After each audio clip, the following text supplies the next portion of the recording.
everybody. It is Tuesday. It is 10 o'clock. We are on time. And of course, it's from the barracks. I am Joker from Players One, and with me is the what the hell? Wait, this is wrong. Hold on one second. You're on the wrong side. There we go. With me is the man, the myth, the legend of the shortest stature but biggest heart, Greg Paparisi from Denver. What's up, guys? All no right. food in my mouth this time when we started, so.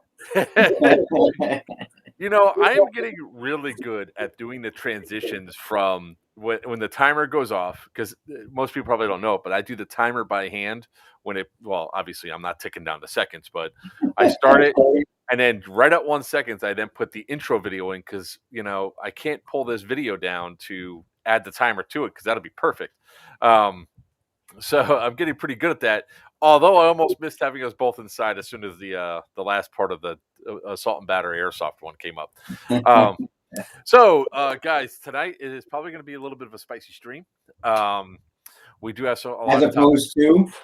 Well, this one's going to be a little bit spicier, and I think we're going to start off with the spiciness first. Okay.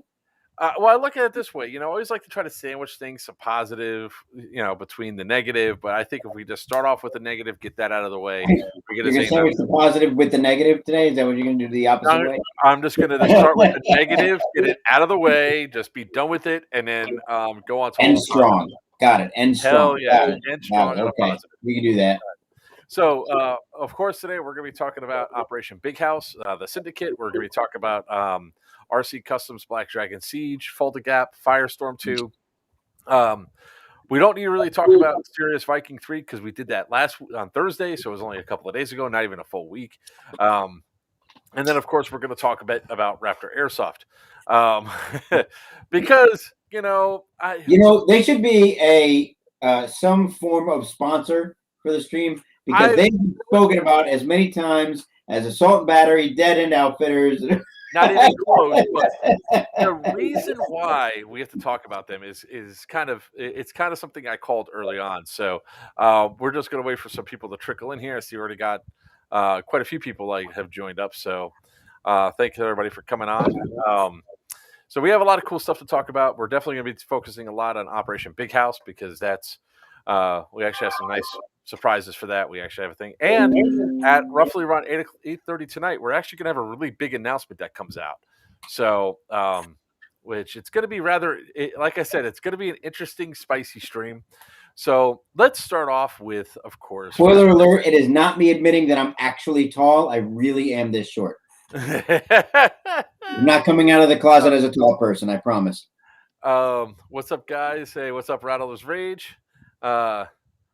Oh yeah, what? Papa on the left tonight? Hey, we have our things. So, in case you guys don't know, you have 1.5 hosts on tonight. Hey, what's up, Josh? How you doing? Randy B, how you doing? So, all right, let's talk a little bit about Raptor Airsoft and why we're talking about them again. So, pretty much, the reason why we'll ever mention this company again is whenever they do something else that's stupid as shit that we feel we must address. So, for those of you that are not unaware of what's going on, Raptor Airsoft's a field here in Central Florida that is just notorious for bad play. The owners are homophobic, extremely religious. They have racist propaganda on their site, even though they're Hispanic, which always seems weird to me. They overcharge for admission. They overcharge for BBs, forcing people to buy their field BBs, which are supposed to be bio BBs. And the cost is extraordinarily high for what people are getting. So besides all that, we've already addressed all in the past. What came up a couple weeks ago, which we didn't address because... Wait. Besides all that, you're going to glaze over. Besides all of that.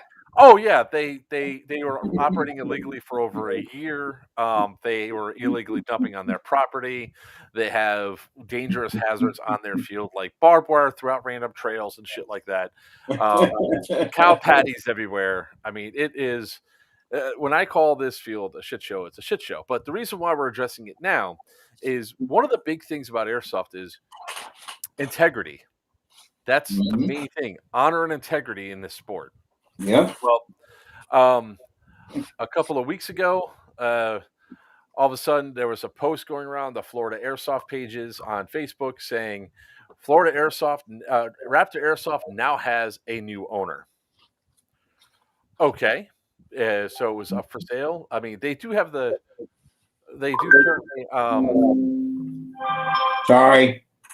Yeah, that's you. I know it's me. I think everybody on the stream knows it's you at this point in time with all your bleeps, blings, blimp.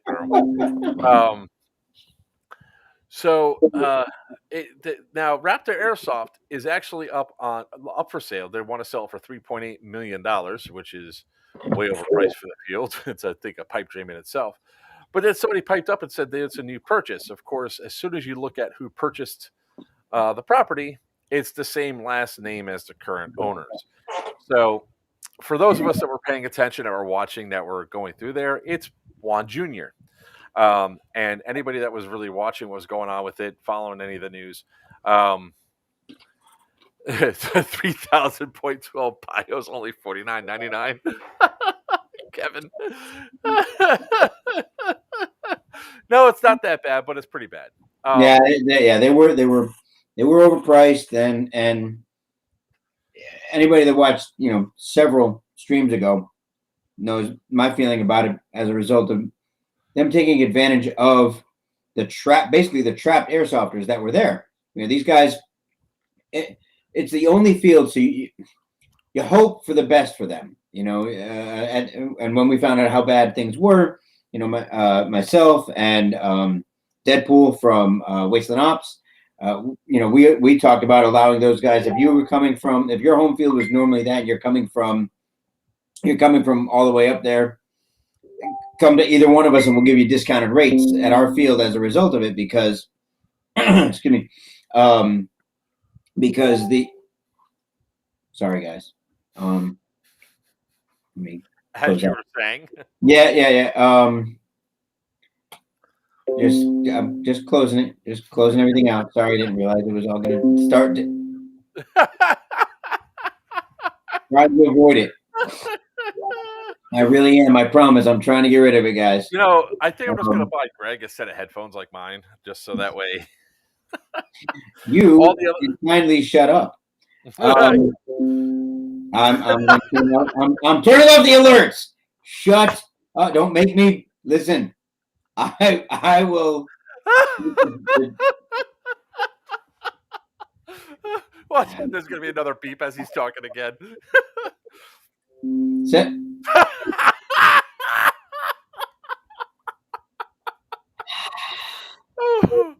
Oh God, my face hurts. I am. Oh man, I'm trying, guys. I promise I am. It's. Oh God. I can't help it. I'm, 21 years in IT, and you would expect that by this point I would know how to work a computer. Kevin just said that you can go ahead and mute system sounds. That's what I'm doing right now. Oh man, are you there? I'm here. I can hear you. I can hear you just fine. Yeah.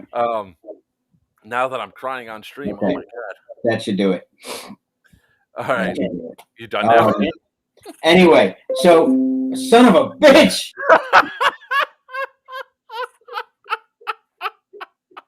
Wait, I know. I didn't realize I had it open elsewhere. Sorry, hang on. Hang on.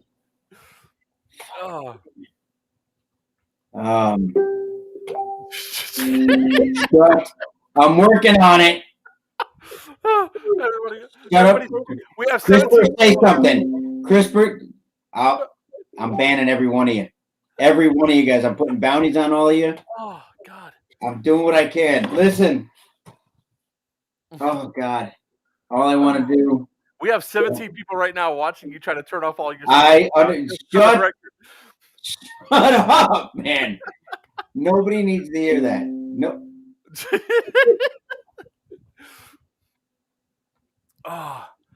Man. I can't. My Facebook page was actually frozen because I was trying to share out, and I was trying to share out the stream, and it hung on that, so I couldn't get in to mute any sounds or anything like that. So, and I muted system and go. All right, so now my texts are opening up. It says best show ever, hands down. Shut up. All you shut up. Oh God. I can't even start talking about this because it's just so funny. No. If you make one more sound, Nobody likes you. everybody does because they're laughing with me. All right. What I'm trying to do right now while he's doing that is I'm actually trying to find that. I think he's just doing it on purpose now. I'm trying to find the actual post. South Florida Airsoft. I think it was in South Florida Airsoft community, so I can pull up the so where people could see some of the stuff that was there. Um, oh God. I'm gonna risk it. I'm gonna give it a shot. Let's see what happens. I can't copy that actual link there, Kevin. I can't actually access it because that'll be funny as hell. Anyways, going back to the topic again, we're talking about Raptor. I'm gonna try to find the post about it to see if I can pull it up. Where it says it was purchased, and it was purchased by his son. I mean, immediately when you see that, when you say that Raptor Airsoft has been purchased, it's under new management. The assumption would actually be that that there was actually a purchase done, and it's actually under new management. But a lot of people were out there asking, okay, that what rules changed and everything else, trying to go through and doing it, where most of us realized that. It was just his son, and if it's his son that's the Army chaplain and everything else, which this is not to undermine his service at all. No, not his service, but and I'm not going to let that. That's the only time I'm going to chime in on this, because go on, present how it's no longer how everything shifted back. Once you get there, I'll chime back in. So, and honestly, like with the stuff that Junior does, Juan Junior does, he does a lot for his motherfucker. What the hell? That was my message. That was not, and that was Christian actually that did that one. So that was actually text message. That was not. And thanks a lot. That's just 15 minutes in. Yeah. Okay. What the hell do you have open that keeps going off? It's my text messages and my Facebook messages. Well, you can mute the site for Facebook. I just did. Yes. Okay. And if you go back and listen, I told you it was frozen. Yeah, I heard. Anyways, he does. Out of all the Alacidos, or whatever, how do they say their last name? I really can't say it. Juan's family. Out of all of them, he would probably be the one that would have the most respect within the community because of his prior service and the fact that he's a chaplain and the fact that he does a lot of stuff for his for softball and baseball teams or t-ball teams, something of that nature, right? So that's something that he does, and I don't dive deep into the family, but then he makes this announcement and makes multiple posts on it, but he was still located in Texas. Mm-hmm. And a lot of us that had been watching, like from afar, the whole controversies and stuff going on with there, Alcira, Juan's daughter, suffered 3 major losses in a span of 2 weeks.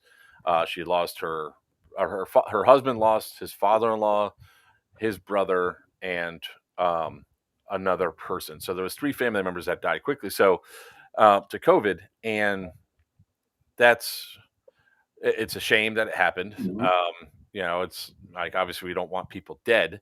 But it was obviously that this came about because she stepped away from the community. Well, I also remained extremely skeptical that this was going to be the case. And sure enough, oh, here it is. I found it. So August 27th, Juan Adrasito, I can't pronounce his last name. Under new ownership and management, veteran-owned and operated Raptor Airsoft, a veteran-operated field with 165 acre cattle ranch, 6 fields, 12 lakes, skilled technicians, and an airsoft shop on site located in D-Land, Florida. So You just toss this over here. Put this up here like this. Share screen. Bam. Share. There it is. So this is what he posted. You know, the comment section filled up immediately with questions. Yeah.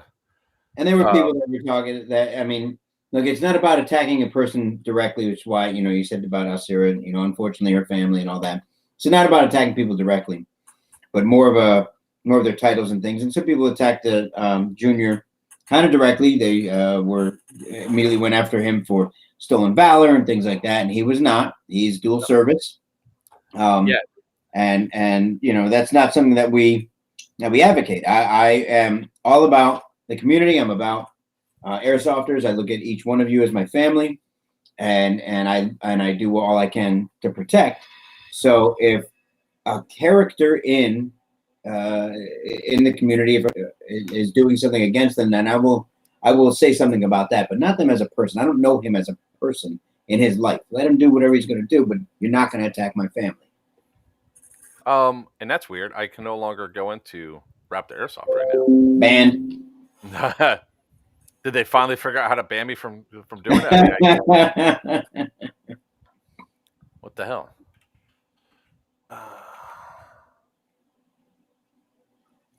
There it is. Found it. I just had to go slower in my typing. So today, obviously, because somebody says, hey, check this out, and they sent over, and sure enough, I go to the page, and we get this. So Raptor Airsoft is a family-run business, father and daughter, Juan and Alcira. Seaver won September 11th and 12th. This was posted yesterday at 5:06 p.m. All new three-gun airsoft shooting course, indoor digital shooting range, 6 fields, 60 acres. 6 fields over 60 acres, transportation and field provided, blah, blah, blah, blah, blah. Now, first and foremost, that's a felon awfully close to what looks like an actual real gun. I don't think that's an airsoft gun at all. So, just saying. But so here it is, pretty much less than a month later, that idea of theirs of rebranding their thing with the new owner just disappeared, and now we have the original owners back, which what we already suspected all along, that Juan Sr. was the one actually still going to be running the place, and Ron Sr. was the one that was going to still be doing it. Sorry, more people jumped in. Papa, all your cards were given out at Vigilance. Thank you very much. Yeah, thank you. Rattles Rage says the Russians messing with your sound. Hey, fellers. Hey, Dougie. Hey, CRISPR. Less than 2 weeks, broski. Yes, we cannot wait to see people at Serious Viking 3. So, going back into it, what happened with Juan Jr. putting his name attached to something like this just, again, gets tarnished because of the integrity of the sport. You have the family, once again, lying to the customer base about something so simple as what we already knew, that the field did not change hands. It did not get sold to somebody else. When basic questions were asked, didn't happen. And then what happened to Juan Jr.? I guess he's out again, huh? Because he started getting mad that his name was being dragged through the mud. So honestly, Raptor Airsoft, the best thing that you guys could do right now is to simply close shop. Put an actual reasonable price for your property to sell off and just leave the sport. Because if you have to lie about who your owners are to try to gain customers, you don't belong in this sport. I have a bigger issue than just that. I mean, that's an easy one. Guessing with the way they were behaving before, and especially when they came back with all their pricing and all that. My bigger issue is this. Junior was involved in this. He was aware that he was given ownership, or he bought ownership, or whatever happened. And the appearance of it is that it was to alleviate some of the legal issues or whatever. It was to shift the appearance. Right, I don't want to accuse anyone or anything, but that's what seems to shift appearance, which is to provide deception. And all his talk and his representation of the armed forces and integrity and things like that, and you partook in something like that, I don't. I got a big problem with that, because not only was he representing airsoft, he was also representing the Army. Yeah, and that's a big deal to me. Well, there's also a couple other things too, right? So, originally when they made the announcement, they said 165 acres. Well, the property on MLS only has it as 160 acres. Why would you add 65 acres to the field? Who knows? But and the reality is, not all 160 acres are even field. It's not even airsoft field. As it states here, it's about right, where it's 60 acres over 6 fields is a lot more accurate to what they are for airsoft. So, I mean, because you have to have acreage for parking space, for your shop, for chrono, for the bathrooms that you had to put in. Obviously, the 100-foot vegetative berm that you can't play in because it goes up against a neighbor's property. That goes all the way down the line. All that takes space. So, they also made the claim that they were the largest airsoft field in the United States, which is also wrong. It's simply just not the case. Just because you own 160 acres, you have a house, you have 2 houses on that property, you have other barns and other structures that are not used for airsoft. Your airsoft field is maybe 65, 70 acres, which is still large, don't get me wrong. And it's up there with one of the largest airsoft fields out there. It's certainly probably the largest airsoft field in the state of Florida, unless there's a new place came out that I don't know about. But it certainly is not as big as Ballahack Airsoft or Black Ops Airsoft or even Gunny's Warfare Center. To name a few that I've been to that are larger. Certainly, I mean, EMR actually is bigger than Raptor Airsoft because of the elevations and stuff that it has. You actually probably have more playable ground in a place that has hills and elevation because of just, if you actually map it, acres go square across the entire thing from border to border, but really there's a hell of a lot more land space than a flat-ass Florida area. So bottom line is, once again, we give this announcement from Raptor Airsoft 2 thumbs down. They're up to their same old tricks. Avoid the field at all costs. I will say, do your own research, guys. Right? This is being brought to you. Obviously, there's opinion. There's opinions in this. There are some facts in this as well. You saw that you saw it in print. But do your own research. If you find out that that it is still owned by Junior and whatever, any of that, go do it. Don't necessarily take this as Bible truth. You can view it however you want. But my opinion is don't give them the time of day. It's they don't have the airsofter. They don't have you. It doesn't appear as though they have you have your best interests in mind. It doesn't appear that way, at least. Now, maybe they do, and they're just not sure how to go about it, or whatever. But that's what it appears to me. They do a lot of misrepresentations. Almost everything they have, like they blame. They make statements like Clark, the county that they're in, hates their business. No. You broke laws for over 2 years, pissed off everybody in the county, pissed off your neighbors, and this is the consequences of your actions. That's why you have so many restrictions on there. You can only have 50 players. You can only have 2 Milsim events per year. You cannot the last Sunday of every month, you have to be closed because you were so shitty to your neighbors by putting up propane cannons pointed at their property and have them go off every 15 seconds is the reason why you have these restrictions.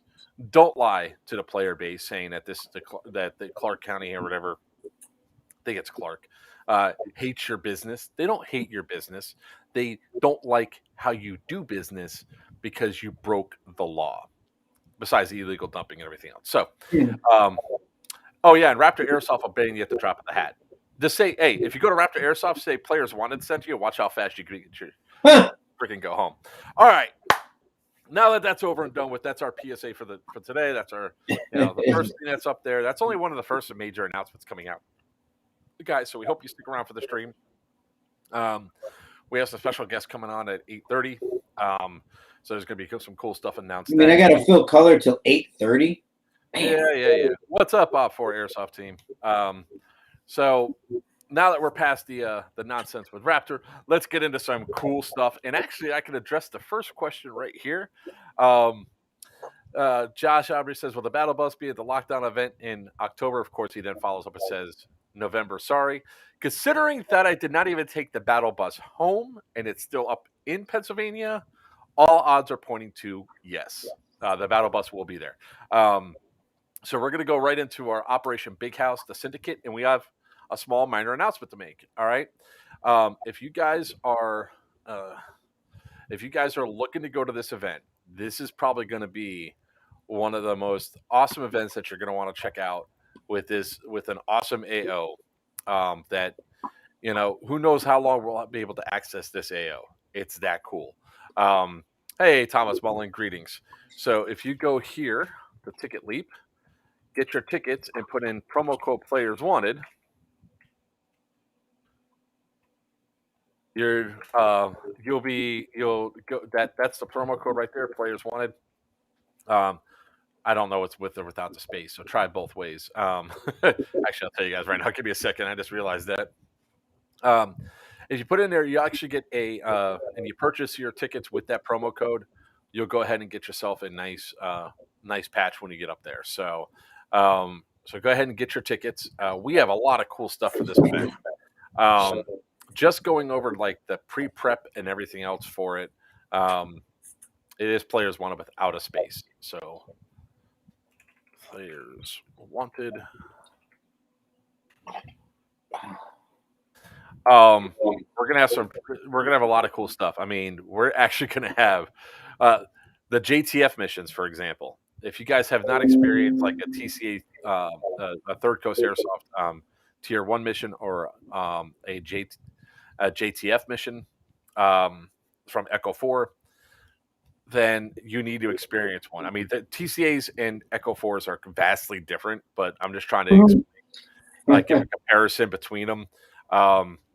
You're going to need air protection. There's going to be a lot of intense action. You guys are going to be getting in close quarters, pretty much doing some pretty badass stuff from start to finish. So you're going to be, yeah, sure. Sorry. It's going to be a really cool interactive portion of a game that you probably go back with an experience that you never had before, especially in the Northeast. I don't think there's many companies that do missions like this, and the mission sets, Ear Pro is required. It's not even a recommendation. It will be required. Yes, Thomas, the patches will be available. We'll have patches that are there.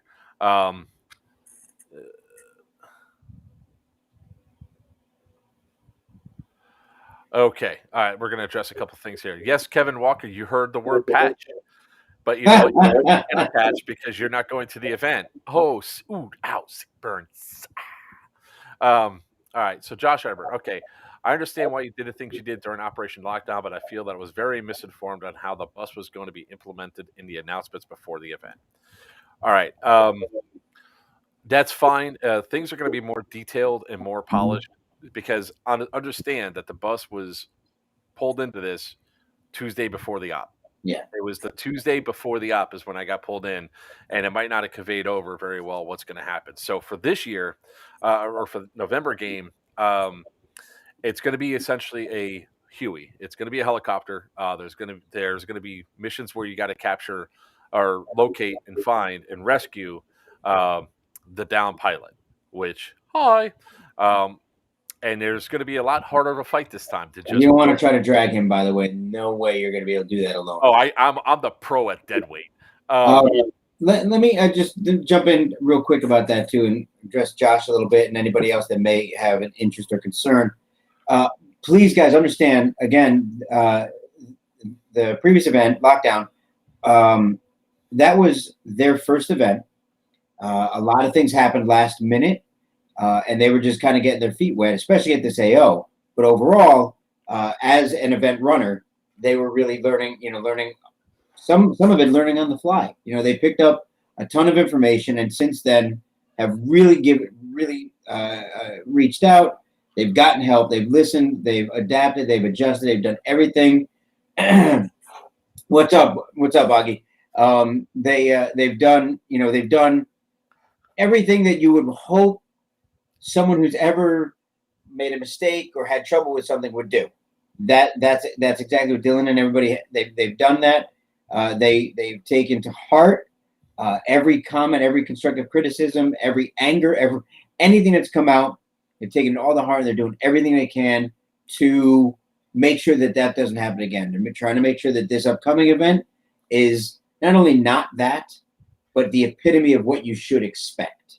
That's what they're working on now. So, for those of you that were feeling some kind of way, cut them slack. It was their first time, right? Those of you that didn't go to it, like I didn't go to it, I'm excited about it because I know what's being put into it, and I know what is going to be expected. So, and I'm really looking forward to it. So, in case you guys haven't been, so first and foremost, I realized we forgot to do something very important earlier. We have to, again, Universal Airsoft, what'd you miss? You missed me railing about Raptor Airsoft again down here in Florida. So, you're not down here, but you missed out on that. We want to thank Big House Produce as becoming a new sponsor for the stream. They're also going to be the location for Operation Big House. BigHouseProduce.com. Check them out. They have a lot of cool other things that go on besides this, and we're really looking forward to bringing a lot of great things out into the future. The other thing I want to mention before we jump into this, because we have a lot of people on that haven't probably heard about this before, and Robert Stillwell sort of said it when he mentioned Pew Pew at Sea. Some of you are probably wondering, what is Pew Pew at Sea? We're actually putting together a cruise for airsofters April 8th through the 11th, I believe, right? Yeah, now I got to check the dates. Jeez. It's actually April 8th through the 11th. I was right. We are trying to get as many people as possible out here on the 7th so we could take over Miami Airsoft for the day.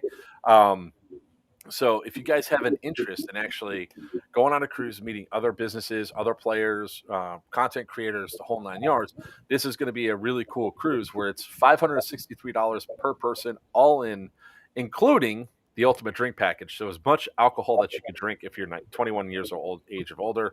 There's going to be 2 stops. We are still trying to get see if there's a way to get a whole bunch of airsoft pistols over to Bahama Airsoft in Nassau, so we could actually play airsoft in the Bahamas, so we could all say we're international airsofters. Plus, I'm thinking about having a raffle to see who can outdrink me, and not and in. we might go. Yeah, I'm debating whether or not I need to go pound for pound on that, or if I'll just go straight up on it, because I know someone twice my size. Sometimes they've got a little bit of advantage, but I'm a miserable little man who spent many years at the bottom of a bottle, so I am happy to give it a shot. Yeah, Michael Rappel, it's actually called Pew Pew at Sea. The event is actually going to be April 8th through the 11th, going out of Miami, Florida on the Norwegian shit. What ship is that? How many times have I said that this was my idea and you claimed that I took it from you? Oh, bullshit. And shut up. My team. And you seemed to, for someone who created the idea, you seem not to have a lot of information about it. You know why a lot of people haven't had information on it is because we've been too busy talking about other things. It seems like I have not talked about this in the longest time. Are they too busy talking about www.deadendoutfitters.net? No. Just throwing that in there. Wait, you said Norwegian shit? No, not Norwegian shit. It's Norwegian Sky. Ah, got it. Sky, I think. He's so proud of himself. I know, right? And look who decided to join us, Mr. Khan. You were so close. He's always so close. I am going to say. He's always so close. So the cool thing about Pew Pew at Sea, before we jump it back into Operation Big House, is that you can put your $100 deposit down. It secures your room on the boat. I shouldn't say boat. It's actually the ship. And then you get to come hang out with us all weekend long. There's actually a lot of cool other perks with it. The The ocean side was like, I think 663, and then a balcony was like 963. So it's like all within that 960 range. I'm And eating sushi. Lots of variety of sushi. yeah, that's the rule. If you're on the stream, unless you're Asian, then you have to have American food. It's just the way it goes. Toucan opt for Airsoft team. All right, so if you guys are looking for it, just search for oh shit. I know I always say boat, man. It's an insult to the ships, but oh well. If you guys are interested in more, check out Pew Pew NC on Pew Pew at Sea on Facebook. Just search for it. There's a group there. Join up. Or obviously reach out to me on Facebook, Twitter, all the social medias. I'm there, so you guys can check it out. It's well worth it. The trip's going to be badass. The 3 gentlemen that are in their screen right now are going to be going, plus a lot of other regulars. Hey, what's up, Bangham? I'm sorry, I'm going to miss you next weekend, man, but maybe I'll see you at the game we're talking about now. Are you going to be Hoggy? Are you going to be my son? Only if you dress like a fancy man. Well, I don't know. Maybe he's talking about Operation Big House. All right, so going back into this one, let's go up. There was another comment about it that I want to address. That was Josh says, I understand where you guys are coming from. I'm not trying to bash anybody for first time hosting such a huge event. It can be very creative because it's all a learning process, but I'm glad you guys are addressing it, actively working it out. Yes. I have not seen anybody respond so positively to constructive criticism when it comes to something like this. To be honest with you, they're looking for more. They're not trying to deny. I think they're actually actively looking for more input. So really, truly, guys, I mean, to your point there, yeah, it is. Sorry to go back a step, but damn, MoveOn.org to shut down Raptor. Holy crap! It's not like anything's going to happen with it. They're going to be able to keep their permits or whatnot. Yeah.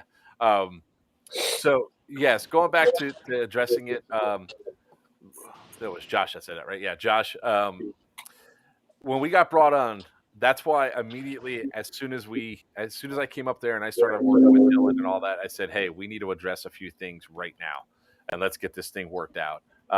That's why that's why there was a discount that was put in, for the players that were there, didn't get it, the field, they didn't get a chance to get their full dollar out of it. But this time for Operation Big House, you're going to get your money's worth and then some. Con. Hello. Was actually brought on to write the game for it. So, Toucan, if you would, talk a little bit about Operation Big House, the Syndicate. So. Who is it? No, sorry. Sorry. No, I was about to say something. I'm like, is my throat clogged? No, they brought me on to better put into words and to better lay out how navigable the rules can be. When I was brought on, I noticed that certain rules and certain rule sets just weren't. Basically, players could come on the field and be like, sure, I read the rules. And then you could ask them anything about the rules, and it would just come down to, how the hell is I supposed to read that? Well, I think at one point the medic rules had something along the lines of, without really any clarification on what it meant, medic rule, please drink water, medic rule. It's like, it should be a given you're drinking water, especially at any event. Safety is key. Hydration is a very key safety feature for the player base. Why are we talking about the medic rule and then bringing up a given that should be discussed every day for the event? So I like Big Produce. I like Dylan. What Greg said, Big really House Produce. receptive. Oh, Big House Produce. Oh, God, please don't come to Florida and hit me. Really receptive to the criticism so far, but not even receptive. Really, really willing to hear every bit of the criticism to the point of positivity. I'm sorry. Go ahead. No. I was just going to say, what's really nice about working with this, because now it's a crew, which is great. Every event needs a crew working on it. What's really nice about this crew is everything's negotiable, and the major heads or the major event organizers really want to hear what the player base has to say and then adjust rules accordingly, which is great. Some game event organizers are like, well, I hear what you're saying, but just pay and shut up. It's like, no, that's not a very community-driven thing. Well, that's because you can't afford sushi because you keep buying miniguns. Yeah. Hold on. I got a point to make about the rules too. So, so for those of you that don't travel, right? I saw this as somebody who travels a lot and goes to multiple different fields and multiple different regions. These rule sets were based off of Masato rule sets, which was vastly different than a lot of other stuff that was out there. So, getting into it, it was like one of those things of, what are we doing? And this is not a knock on Dylan at all. I mean, the rule sets were written. They followed them. We did change some of the rules. Like I changed some of the rules when I stood up and did the safety brief and say, hey, guys, there's a couple of rule changes that we need to address real quick. Tourniquets are in. Ace wraps are in. They even allowed the tappy tap thing, which I never done before, but it makes sense. I mean, doing 30 taps or 40 taps was a lot. It's to signify literally, it's literally doing this for like 30 to 40 seconds. It's dedication is what it is. If you're trying to bring your buddy in with taps, I mean, Jesus. So I definitely think what we're working, because the rules aren't done. What if you see anything publicly posted, it's the alpha outline. We're trying to get to the beta and then finalize it. But roughly what you see is what you get. Really, the rule set that I've been helping the Big House Produce.com /super cool people. It's the rules, if you can tell, more coincide with what is expected for a milsim on the East Coast. It's more accessible to everyone. It's not like, well, I've never seen this rule before. Most of the rules you're seeing, if you've been to an event in Florida or South Carolina or Georgia, you're like, oh yeah, I get that. Like you see it, you're like, done. I can do this. I've done it. So, but enough about the rules. What can we expect? Hold on. Time. Hold on. That was a lead-in, man. I know. Great segue. But we have one more comment to address for Josh. He said, I did witness an admin blind firing another admin, blind firing another admin, and when he yelled, no blind firing, the admin proceeded to yell back, I'm an admin. Like I said, I'm sure you guys are addressing the issue, but I think I have that on video. No admin was that inside a G building, Josh. So I just want to clarify, if that's the G building fight, I was the admin saying, I'm the admin stopping a discussion and argument. And I can pull up the video if you want because we had it last week. So now, Con. Well, all the steam's gone. Dang it. Great. Okay. Pretend you said that again for the first time. Enough about the rules. Tell us what we can expect. Immersive, fun, badass gameplay, role-playing elements, hostage situations, dynamic objectives. Who's fighting who? What's the scenario? Explosions! The Witherson County DEA is fighting the Gringola cartel with a task force rogue that is simply bounty hunters and contractors trying to take advantage of the cartels, trying to stop the DEA from covering up all the dirty laundry that the cartels made for the DEA. Ta-da. It's a really good rule set. There's also a lot of good characters that are going to be there. Like, you're going to have Nikolai. Nikolai is going to be there. Yes, very much, my friend. I would like to resign. No. Well, I mean, correct me if I'm wrong, Toucan, but isn't there a certain thing that you're supposed to be in command of while we're there? Correct me if I'm wrong, but he got your name right. Sorry. Had to interject that. I will actually address you like the human being you're trying to be now, since you got my name correct. So, what am I commanding, you might say? Well, what am I commanding, Mark? The Battle Hilo. Yeah, so the battle bus is gonna be there. Oh, right. Yes. Come on, man. That's the thing that you command. It's a given. I even got a coat. I got matching jackets. Yeah, we're gonna have the wonderful, wonderful black helicopter bus of doom raining in on everybody's parade, which will be a fun gameplay element. Really, if to give them a shout out here, if you haven't heard already or seen the amazing promotional film by Alex Fallon, Echo 4 will be there to blow you away with a ticketed scenario that if you don't think it's worth it, you're wrong, and you should be embarrassed because it is amazing what they bring to the table. Always. Even I've had the pleasure to meet a couple of the gentlemen and just do some small minor roles, especially with your boy Sebastian. Sebastian, I love you. They are just a kick-ass group of guys that bring 110% when you ask for 50%. An excellent crew that will provide a wonderful. What are we calling them? What missions are we calling them? What, the JTF missions? The JTF Yes, the missions. JTF. They will guys provide. are rubs even when you don't want them. Wait. Yes. Wrong for the guys. My bad. So JTF missions are going to be Friday night. Those are a paid-for event because we're paying for all the pyrotechnics and stuff that's going to go on Limited there. ticketed. You must get a ticket. There's only 38 of those left right now. So I would definitely pick them up if you can. That's right there on the ticket site, which I'll link again in a second.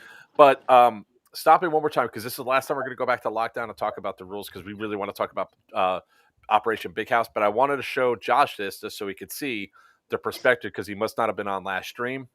So this was the point that you're talking about. Let me make sure the volume's up.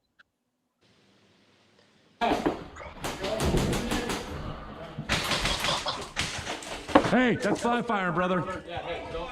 That's I got him. Hey, I am the ref. Hold on. Admin coming in. I got him. I'm the admin, okay? Cool. All right, so the reason why I wanted to show that is just to get the perspective of I caught him right away blind firing, and I wanted to make sure that he knew it wasn't going through there. And other people that were inside that room, I guess with your team, were the ones that were saying, hey, blind fire. I was trying to diffuse the situation before it went through. So, Josh, I hope that helps alleviate that.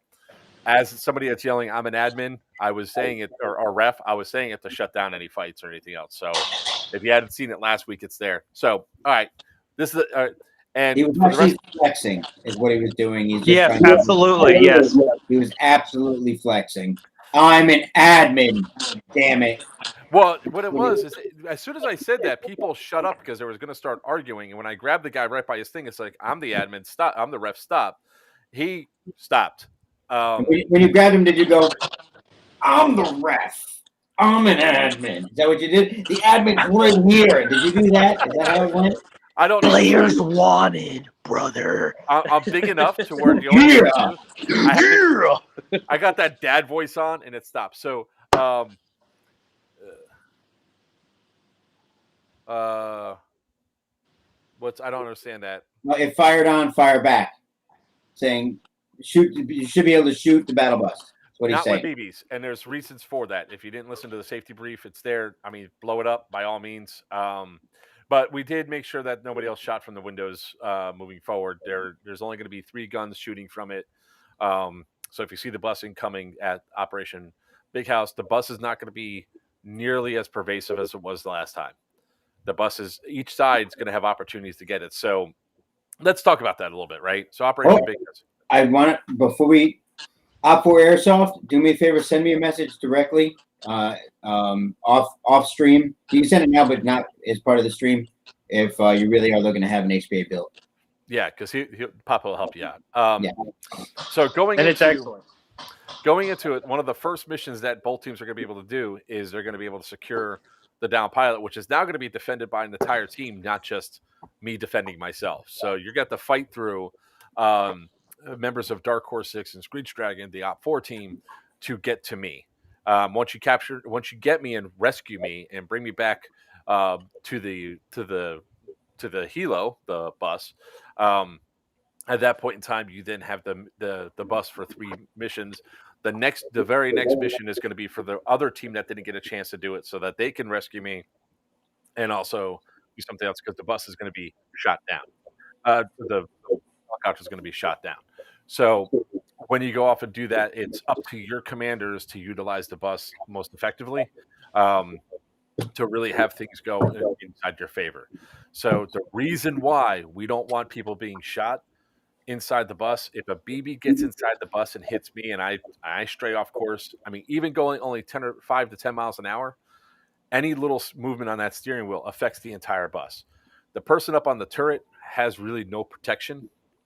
And if they get hit too hard or something happens, they're standing literally, they're elevated 13.5 to 14 feet up, depending on how tall they are. If they're 6 foot tall, they're 15 feet above the top of the bus.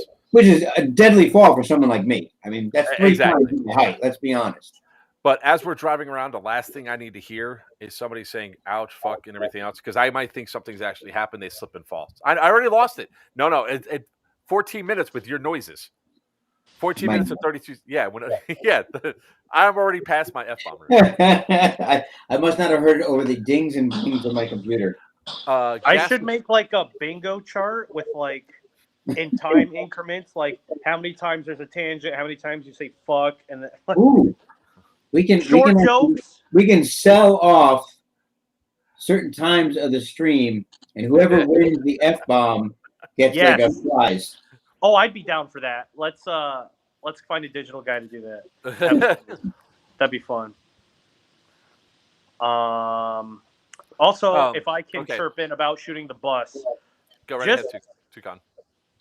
So from experience, when the bus usually runs, I'm the quote-unquote battle bus commander. I keep the gunner and the driver in communication, and I make sure players embark and disembark safely. Like I make sure all that come on egress in an organized manner so no one gets hurt or trampled. Just from the games I've been to with the bus and being on the ground level of people attacking and shooting the bus, most game event organizers will tell you 6mm BBs don't do beans against the technical. Any event you go to, if you shoot up, whether it's a beaten up 1995 Toyota truck, or in this case, a 35-foot bus, the event organizer is going to go, wow, that was cool. Doesn't do anything. Really, there's no point in shooting the bus simply because state to state, small arms fire isn't going to disable a vehicle. It's up to the anti-tank capability. It's just what it is, and it's easing the damages to the windows of the battle bus, there are infamous plexiglass cracks, infamous actual the glass on the outside of the bus, vicious cracks. I mean, it's just helping us. I'm going to make you cry because I sort of backed the bus into a tree. Oh, why? The tree totally flipped out. Anyways, it cracked the lower window on the back door. Why? So. I sense a new door in my future. All right, addressing a couple of questions that came up here real quick. The gas to juice 45. If you're wondering what the controversy at Raptor Airsoft is, you will be able to see that after the fact. You can see the stream go through. Long story short, they said they sold the property to their son, or sold Raptor Airsoft to their son. Well, they just put a post up yesterday saying that the owners are still Arcia and Juan Senior, so they lied again. Go figure. All right, Shane. Odd question: is there a way off the bus, the front door, or will the back door be able to jump out of? Here is always a loaded response for that, right? Con, what was the rule that we always had? I couldn't hear you. Oh, about the jumping off the back of the bus. Okay. If I may say two things.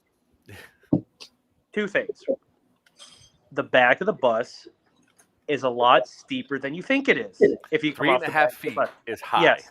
3.5 feet sounds like beans. But in practice, when the bus has been stationary at events, people have jumped off and eaten the ground. Are you saying that 3.5 feet is high?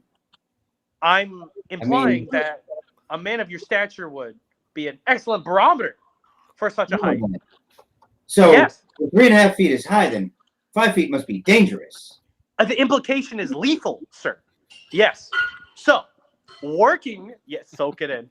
Working off of that, the 3.5 drop, again, the bus was stationary, and I've seen people eat face, right? So while the bus is moving 5 to 10 miles an hour, the logistics of getting people from the front out the back, assisting them unloading 3.5 feet with or without gear, a nightmare. Horrendous. Whereas the front of the bus, stairs, a 6-inch drop at best, Mark, I would dare say. So it forces you to be single file the last 3 feet out of the bus because of how it bottlenecks you. Stairs, you also pass the driver, so there's some level of communication. It's just logistically easier for us. Again, there's a driver, the commander, and a turret gunner. Usually 3 people in the bus, realistically 1 person helping the front to the back of a 35-foot long bus. It's just easier. The front door only. And let me address it this way, right? Like, we can open up the back door, and we could have people deploy out the back. Which we have. I mean, we have done in the past, and we might actually be implementing it for the next one, especially for pickups and stuff, for more dynamic pickups. People have forgotten all about the school bus evacuation drills. That's a good one, Rattlers. But let's address the backside. Like, when you're dropping 3.5 feet, most people are like, "Oh, I could do that. That's no problem." Well, you're also wearing probably about anywhere between 20, the 35 to 40, even 50 pounds of extra gear that you're not realizing you're carrying. Like, your plate carry with all your mags on, just the plate carry, your mags, your gun, and all that, you're probably carrying an extra 25 pounds you're not aware of. And your all insult regarded, or all insult intended. You are not as fit as you think you are at these events when you show. I say let them all do it so they can experience what it's like for me getting out of bed every morning. Well, I saw that coming from a mile away. we also put weight restrictions on people who can jump out the back, and we actually had a couple guys get pissed off at us. I'm really fat, and that's one of the dudes that ate that just ate the ground because he jumped off the back and he went flying forward. Going down. Now, in the future, we're actually going to get a trailer hitch put on the back of that, and we're going to make stairs so people can deploy out the back more safely. Yeah, like Robert, what are you talking about? 70 pounds. That's going conservative, brother. You're like 140 pounds over. Take your ceramic plates out of your carrier. Okay, what are you doing? What are you doing at 70 pounds? You're carrying real plates in your plate carrier. So Shane, we have a new rule set that's going to be on there where when people are being deployed off the helo, they have a 20-foot radius to get off the because you're essentially dropping down. If we're playing it from a Mil-S perspective, obviously it would be really awesome if I could have a helicopter fly down, have people rappel down right into their location and all that, and then fly off. Yeah, sure, badass, but it's not going to happen. What we're simulating here, bus is a hell of a lot cheaper. Yeah, and I can drive the bus. Is when we do the drop-offs, that they go off there and people have a 20-foot chance to get off there. That's also the same thing that's going to be true with the respawns, the mobile respawns and the actual respawns where people are at. CPs are not in play. Mobile respawns are not in play. So 100-foot radius around those to prevent some of the other battles that we had before, which a dude was literally going around the side and shooting right into respawn. As guys are respawning, it was kind of messed up. Weight restriction, shit, I'm screwed. No, that's what the front is for. So ultimately, with this event, we're trying to bring something really, really, really, really exciting out. We're going to try to replicate a lot of the stuff that we've done before. And it sort of got replicated. It's just a matter of the rules did not translate because it wasn't written. People didn't go through. Not a lot of people said it. We can address what people didn't see before. But I think I also put, for those of you that deployed off the bus, I think you guys got positioned, except for one time, really good where the bus was actually shielding so people could get off and flank around the sides. I used a pretty good deflection for that. Gentlemen, if I might interject, my supper is ready, and I'm getting the laser beam eyes from my significant other. So, well, Christian, thank you very much. I'm sorry. Con. You messed up twice. You messed up twice. I'm getting a jar. I'm getting a jar. I'm mailing you a jar. So when you have these live streams, it sits on screen, and you're gonna fill it. It's not like I have it on screen right now where it says Toucan right down there in front of you. Gentlemen, my parting words. I must go. The event: safety, safety, safety. Above all things, safety is integral to make this event as fun as possible. We really want to make this a fun, engaging event, taking all the things that you didn't like and replacing it with fun and death. No, I'm kidding. With fun airsoft gameplay. Gentlemen, I'm going to go. Thank you so much for having me on. I will talk to you very soon. Later, Toucan. He's not even on the camera. I can see him still talking there. He's like, "Oh, now you get it right." It's probably what he was saying. He was leaving. Yeah. So like Doug said it best. My gun belt, fully loaded with my battle belt, is 20 pounds. For a little perspective, folks who haven't thought about gear weight, it adds up. It's one of the reasons why, like, you'll see me from time to time walking through, and people are talking about, yeah, I'm running level 3 plates and all that. And I go, moron. And I'm not saying it to be mean. I'm just saying it as a fact of he goes, oh, people are like, oh, I'm used to it. I run around. It's like, yeah, but this is airsoft. You don't need level 3 plates. But at the same time, all that extra weight drags on you throughout a course and all that. So it was really good. Yes, Ray. That was intentional. The dropping into that. What I realized was that we really needed respawn points down there, so that way it was a way for people to res up and all that. Which we did put one out, and of course the placement could have been better, but that was done on the fly. The idea behind having you drop in, you're dropping into a heated firefight. What's going to help in the future is when we go to land and drop you guys in, you'll have 2 LMGs shooting at the position where the enemy should be at, so that way you guys have a better chance of getting off, getting stacked up on either side, so you can actually maneuver and do what you guys need to. So my statement was, I don't know if you caught the speech, but I'm going to drop you in a hot zone. Some of you may die. That's what medics are for. And we changed that rule as well. Before it was only dedicated medics. Now everybody's a medic. So that way everybody can get medicked up. We also added another feature too, which is the water bottle medics. So there's going to be 5 bags per side that are going to be filled with water bottles, like 10 to 15 water bottles. They're going to be given out to squads as they go to do these attacks. So after somebody's been medicked twice, this could be a third respawn. Enemies cannot take these bags away, but if that bag does get captured in a sense where the person is downed, a dead person cannot give another dead person a water bottle. Make sense? Because you're looking. You talking to me? Yeah, it makes perfect sense. Because you're like, yeah. I get it. Yeah, I mean, it makes sense. I mean, you can't. If you're dead, you can't do anything for somebody else. No, I get it. Respawns are going to be explained better as well. There's going to be plenty of fragos. I know. NATO was dropped into the meat grinder intentionally. And just so you know, so was Russia. Russia will tell you the same thing. I dropped you guys off at points for you guys to attack and assault to get in there. One of the things that is always challenging and difficult is, those cell blocks are hard as hell to assault. And as somebody who's mostly supposed to be a player admin, or not as an admin, and to direct traffic, I couldn't just jump out and show you how it's done. Although I did a couple times. I jumped out and I went up and assaulted the door myself. And I probably would have, if more people were on me, you guys probably could have gotten in the door. But when they had me use Russia forces to help Russia push along, because they bribed me to help them, they were able to get inside the doors and everything else. And if you wanted me, I could obviously show you guys the greatest picture of what it was like, because you just have to.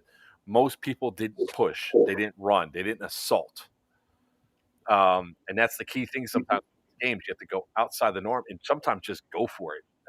People are scared to get hit by BBs at times. They see 4 or 5 guys running at them. They might turn around and try to go get into better locations. So try to think outside the box a little bit. Okay, give me a second here.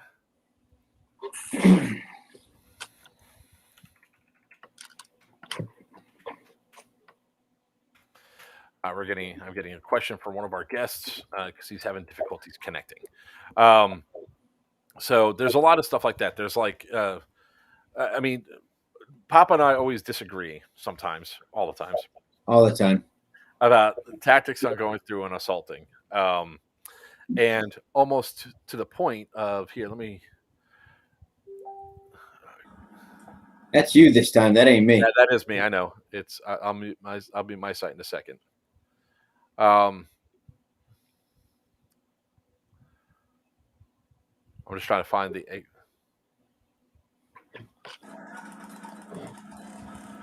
Let me just mute that real quick.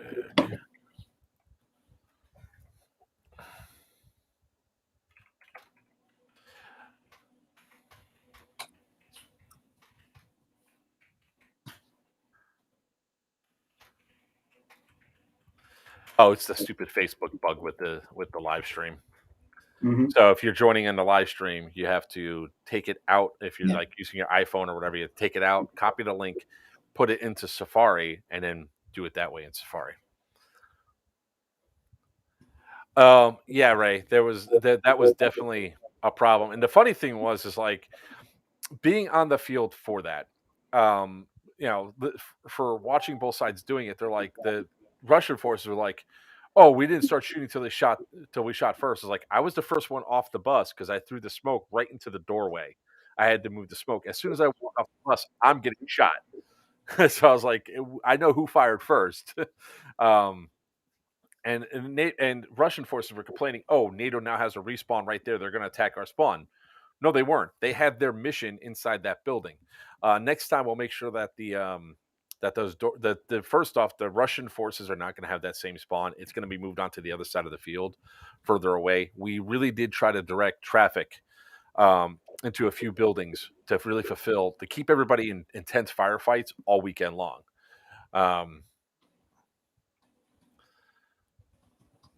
Sorry, I'm trying to help out the guest here real quick. And you're on a topic that I can't even speak on, so I know. So let's do this. Let's talk on to the future event where we're coming out. So, Papa, you're going to be coming up there with some of your cool stuff. With all of my cool stuff, actually. I will be vending inside the building, bringing everything and then some. All weight BBs except for .12s. I'll have all the way up to .5s if you need them. I will be bringing guns, speed loaders, gear, head protection, eye protection, face protection, just anything and everything you could possibly need. Sidearms, cool sidearms, regular sidearms, some holsters, more sidearms because I got a plethora of them. As many rifles as I could possibly carry. I will probably even have, by that point, I'll probably be able to bring some of the custom ones. So definitely break open the piggy bank and bring some cash because you're not going to want to miss it. Having one of the DEO custom line guns is definitely something that you should add to your arsenal. And I'll have everything I possibly can to be ready to take the orders while you guys are all there. Definitely have D-hop barrels there on site. I'll have some drop-in kits on site as well. So if you've got a gun, you need it, and you want to have it put in, we just take what we've got, swap you out, and off you go. Yes, and he's going to have a lot of cool stuff. I mean, if you guys were looking for more of those dead rags that were like that, I would definitely get them from. He'll have them back out there to get some more of those, plus some patches and all that. There's going to be 3 vendors, I believe, inside the admin building that you guys checked in last time. Obviously, there's going to be Papa's going to be there. I'll be there with Players One and Screech Dragon Studios.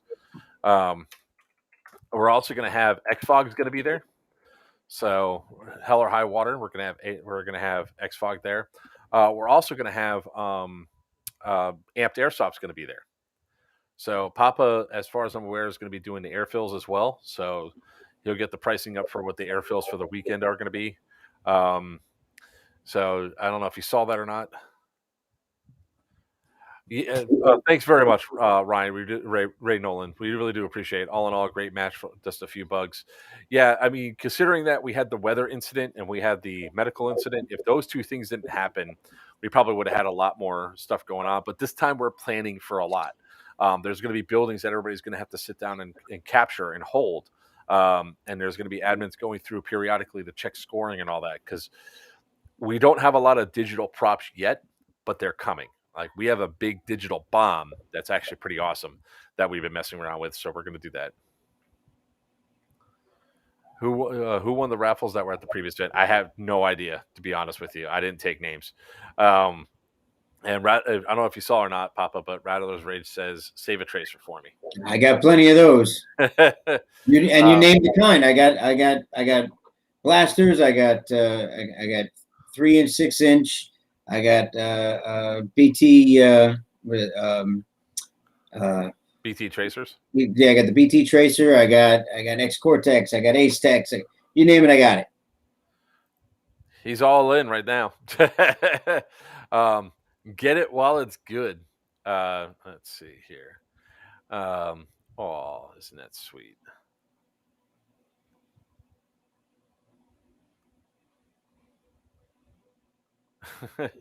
I'm sorry. A message came through that was just that.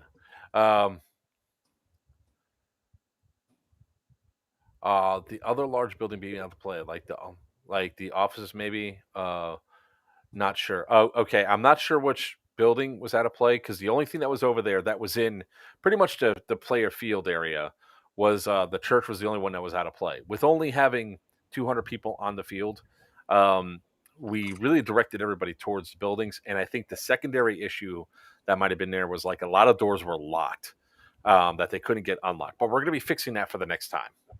I mean, really, for the next time, there's going to be a lot of people are going to be out there like almost a week beforehand, getting the place, make sure it's open, ready to go. So then that way, when we have the event, we won't have issues of doors being shut and locked and everything else like that. So we don't have certain buildings being shut down halfway into gameplay because somebody decided that they wanted more cover and pulled the door shut.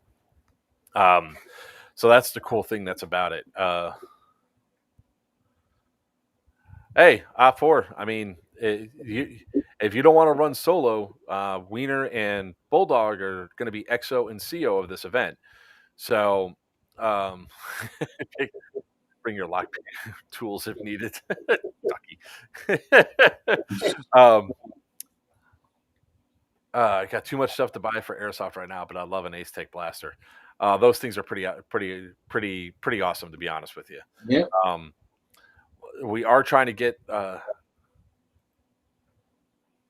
I'm trying to help our guests get in because him and another one need to come on so that they can make their big announcement. So let's take this time to answer any questions or respond to any comments you have about Airsoft in general or about us. How about that? So one of the key things, guys, is that there's going to be. I would recommend buying pyro for this event. Getting a lot of grenades and all that stuff. The smoke. Bill's there too. Sorry, guys. You can place your pre-orders. Okay, Josh said only caught a little bit about what you said about the cruise ship. What's up with that? All right, we'll address Pew Pew at sea real quick because this one, a lot of guys, especially you guys up north, I didn't get a chance to talk about it all that much because I was too busy helping running the event. But we're actually putting on a cruise for airsofters. It's going to be April 8th through the 11th, going out of Miami on the Norwegian Sky. The cool thing about it is for $563 per person, you get a whole bunch of cool perks, including unlimited drink package. So yes, you could be a drunken idiot. Now we will point and laugh at you. So that'll be always fun. In addition to that, it also comes with two of the specialty restaurants there, the high-end restaurants you can do. You'll get a $50 per person room credit for a shipboard credit. We are going to be hitting the Bahamas, so you're going to hit Nassau and then the private island. We're going to try to get a chance to play on the Bahamas at Bahamas Airsoft in Nassau, if we can get a bunch of airsoft pistols over there. If not, I mean, we're always also trying to set up on April 7th at Miami Airsoft, having people come in early, so that way we could take over Miami Airsoft and have some good gameplay there as well. All right, so that's Pew, and if you're looking at it, check out Pew Pew at Sea on Facebook. Just simply search for the group Pew Pew at Sea. It'll come up. Request to join. All the pricing's there. I give the pricing for the leased cabin. Now, if you're going solo, you will be paired up with somebody, so you'll be issued a battle buddy this time. And unlike at the Operation Lockdown, well, you'll be sleeping with your battle buddy. You have separate beds, of course, but yeah. All right. Well, the Surrounding Woods be in play. I mentioned for the last event, I don't think it was happened, if I'm not mistaken. So the last event, if we would have put the woods in play, there would have been a lot of people out there for no reason. We might put some stuff out there this time. It really is going to depend on ticket sales. And again, let me go ahead and put that back up there for the tickets. If you guys have not gotten your tickets yet, please pick up your tickets here, and then use promo code Players Wanted. No space, and that will put you in line to get a free patch for coming up to the event because you listen to this stream. So it pays to watch the stream. Pays in patches. Yeah, you don't want to be paired with Robert. You'll be hearing nothing about his 3 miniguns all day long. No, yeah. That's not a euphemism. You will actually have to hear about 3 attached miniguns. I'd rather. Wait, hold on. And on top of that, then on the other arm, he's going to have 2 AA-12s. Yeah. We love you, Robert. Right till he gets hip dysplasia from the weight. I know, right? Okay.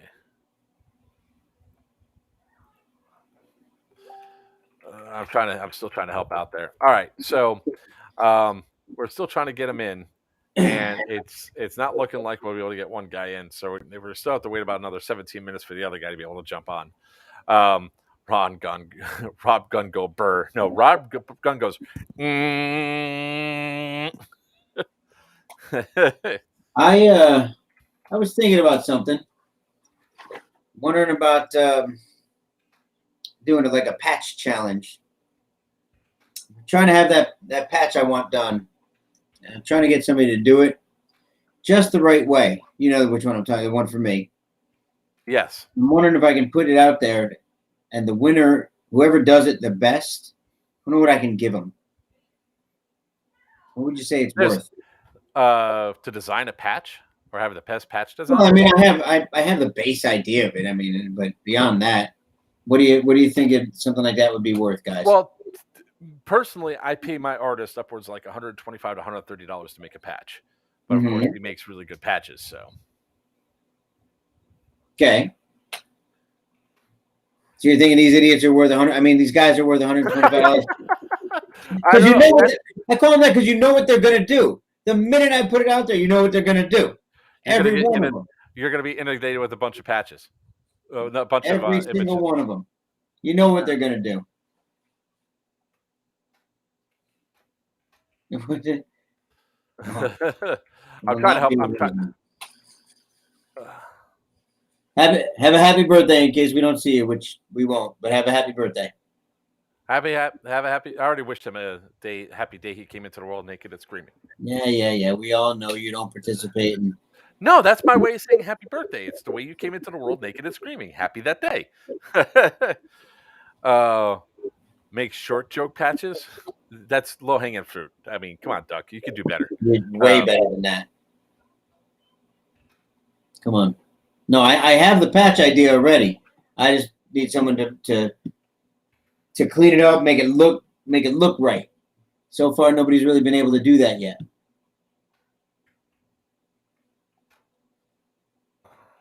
That's the goal. So, I mean, if you guys think it's worth it, I'll put it out there as a challenge. Whoever comes up with the best version of it, I'll give you something. But what do you guys think it's worth to have for that challenge? You know, I mean, really, what's it worth? Huh? A patch challenge? Yeah. What's it? I mean, what's something like that worth?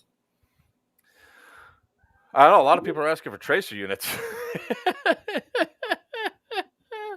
There's a good one. I was thinking about a Crisp High 5, but okay, maybe. All right. You know what? Yeah. How about that? How about that? CRISPR's right.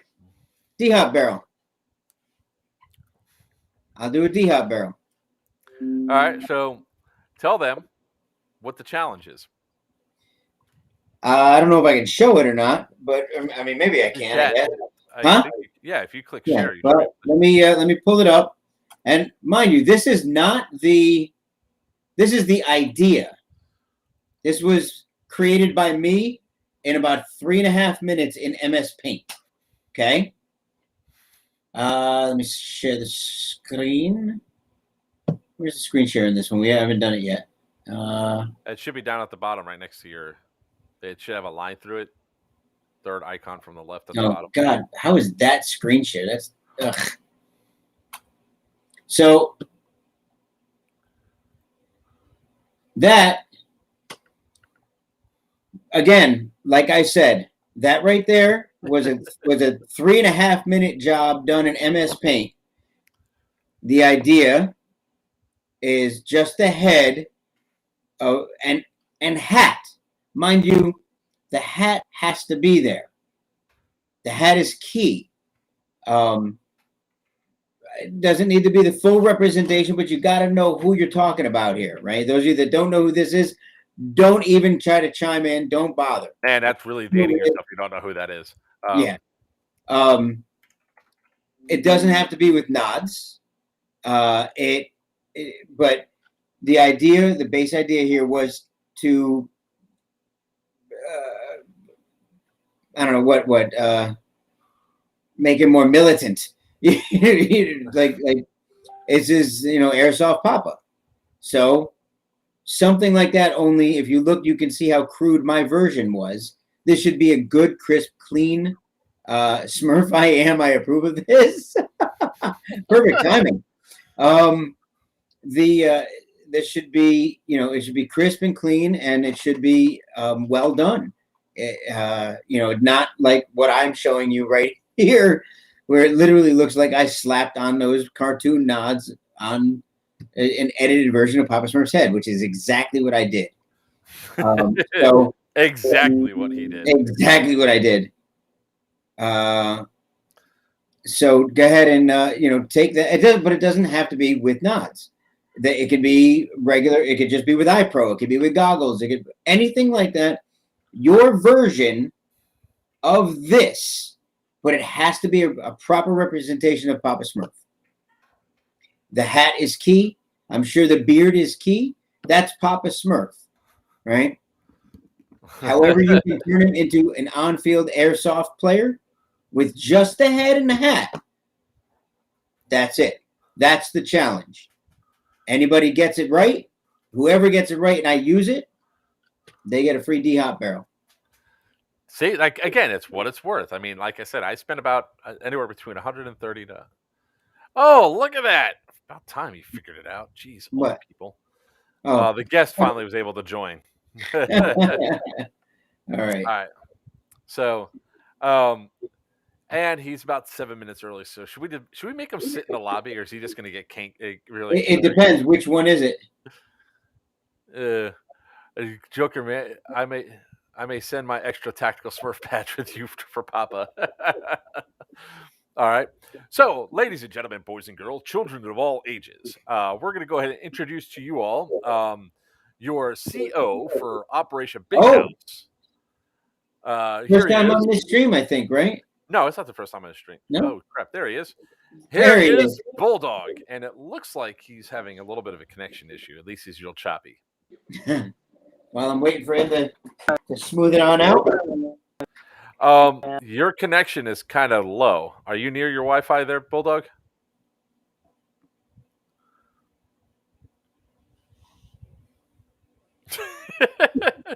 Everybody has abandoned me. I'll just do that for right now. All right. Let's try this again. All right. That one's gone. Hey, Bulldog. Are you there now? Yeah, now I can hear you. Yeah, you're Oh. still a little choppy, but are you near your Well, it's Wi-Fi? probably Or? because of my iPad. My iPad is old, and I'm trying it with the AirPod. Okay. Well, everybody, this is your CO for DEA. I can't, and I'm frozen. I think you have it open twice. There you go. That one's gone.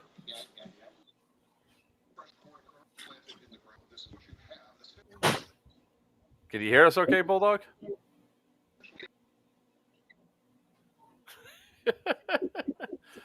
Yeah. It looks like his network connection is really, really low. So while we're trying to get that resolved, we're still waiting for one more of the crew to show up so we can actually go through with some of the announcements for the rest of the announcement today. Oh, there we go. I heard the bleep again. Let's see here. Let's try it now, Bulldog. All right, let's give it another shot. All right, can anybody hear me? We can hear you. It's just that you're real choppy. Okay. Your video's not coming through that well. Okay, well, how about is Weiner coming on?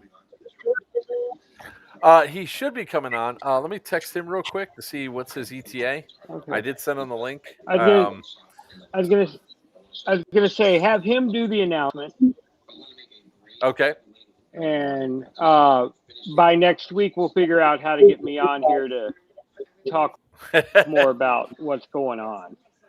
Yeah, no problem. Maybe I'll go sit over at Papa's house next week.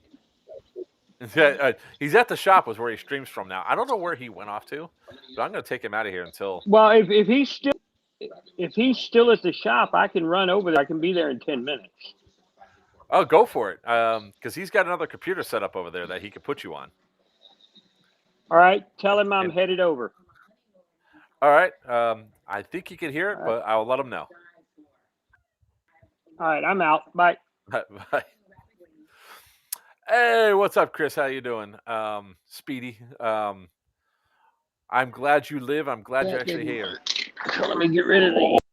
Oh, there we go. I took him out of the stream because he's trying to get off. Technical disability. Yes, Marpat is okay for green. That rule set was updated for those of you guys that are pay attention to big Operation Big House.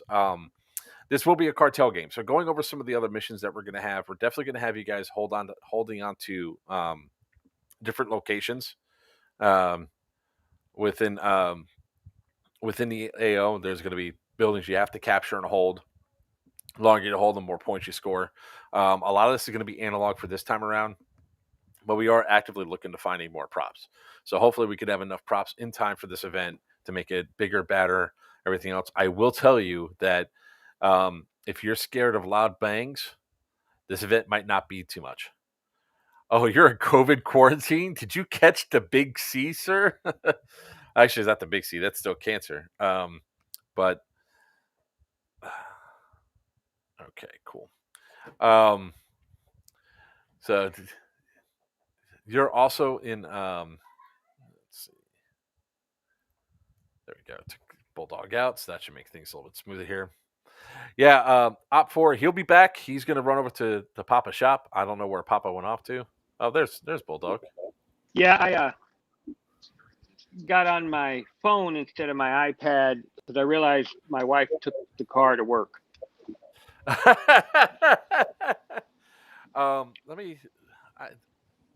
Weiner should be on his way home, if not home already. Let me find out where he is. Well, it depends on how many young. It'll depend on how many young girls were there. You know. All right, come on now. This is a nice clean stream. It's going to be he umpires for softball games for college, and the old ladies too. It's like the last one he was doing wasn't the married women? The Housewives, yeah, the Housewives League. Yeah, the Housewives League.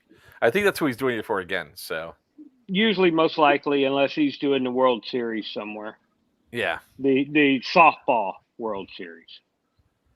Definitely post info about the cruise ship match. Yes, Ray, I'll go ahead and throw a link up there if people want to go through and join it on the Central Penn Wilson page, so you guys can check that out there too. Bulldog's going to go. Oh yeah, on the- Weiner's already got our balcony suite, and we're planning on having fun. Got permission from the wife to go, and looking forward to it. Nice. I mean, it's gonna be a lot of fun. I mean, guys, if you haven't been on a cruise before, there's Papa. I was over there. I thought Bulldog was coming to me. I was over there setting his camera up. Well, I was, but I realized Mama took the car to work, and since I haven't replaced it yet since the accident, so I'm just. Okay, all right. I things are working better now anyway. Well, I switched to my iPhone. I do love that Bulldog put his name in as Null Dog. I fixed it. Oh, did I spell it wrong? It says even better, Null Dog. Yeah, it needs. My mistake. I don't know how to fix it, so whatever. I got it. I took care of it. That's one of the good things about being an admin. I can do what I want. I can also do this. Bye, Bulldog. Bye. Hi, Bulldog. All right, so we have another question: how do leaf suits work as far as team colors? That's honestly a question that we have to address. I got to find out. Well, actually, I have two event hosts here. How would you guys handle ghillie suits with opposing because of the team colors? Ghillie suits with team colors, depending on basically what the event is. Since this is a drug cartel versus the DEA, basically. Green versus tan. Well, we are doing green versus tan. Okay, I was wondering if you were doing the cartel has in civvies. So they give but tans, but. So the way that we're doing is all tan camo. They have to wear some sort of tan camo for DEA. Although wearing desert, it might be the only one they have, but maybe it looks weird. Well, I'll tell you now, Weiner and I will be in multicam arid, and nice. I'll explain that later on when we do the other announcement of why it'll be multicam arid. Weiner to send a message. Game's over. He's on his way home now. He'll be home in 5 minutes. So cool. He'll be ready to stream in 5 minutes, so we could do that then. So when it comes to cartel, you could be either an all green, or you could have a civvy top, but your pants must be green. Your helmet, your cover, your helmet, your hat, whatever you want to call it, has to match your faction. Yeah. So if you are tan, so the way we have done traditionally at Overwatch with ghillie suits, if your ghillie suit is mainly green and you're playing on the tan side, it's not very enjoyable by some of the guys, but I take bright orange duct tape and do 2 big wraps around each arm. That's clearly so that your teammates can recognize who you are, and clearly so the admins can. No, they're not huge. I don't wrap up the whole arm. It's just 2 strips of duct tape, just enough that your ghillie will cover part of it, but it gives us a way of identifying you in the middle of a firefight. That makes sense to me. What I will say is, bottom line is, when it comes to people in ghillie suits, I shoot first and ask questions later. Most players do. Most players will. I will tell you, I haven't been in that area of Pennsylvania in probably 8 years since I last lived in New York. But if this is a prison game, being probably the most versed event host of prison games in this country at this time, I would say that ghillie suits are impractical. Yes, there may be a lot of land, and I understand that. But if you're specifically, I will tell you, if you're DEA and you're in a ghillie suit, I'm going to put you on the edges. You're going to be spotting. You're not going to be doing a lot of shooting, because in reality, a sniper does not do as much shooting as you think. Snipers are a very specialized unit in the Marine Corps, especially. It's not, hey, I'm always the guy up there shooting people. It's more, I'm the guy giving the information that needs to get out. Mm-hmm. And the thing about this facility, I mean, we're going to be trying to use as many buildings as possible for this next event. And depending on how many tickets sell, I mean, if we sell full 600, we might actually put the woods in play.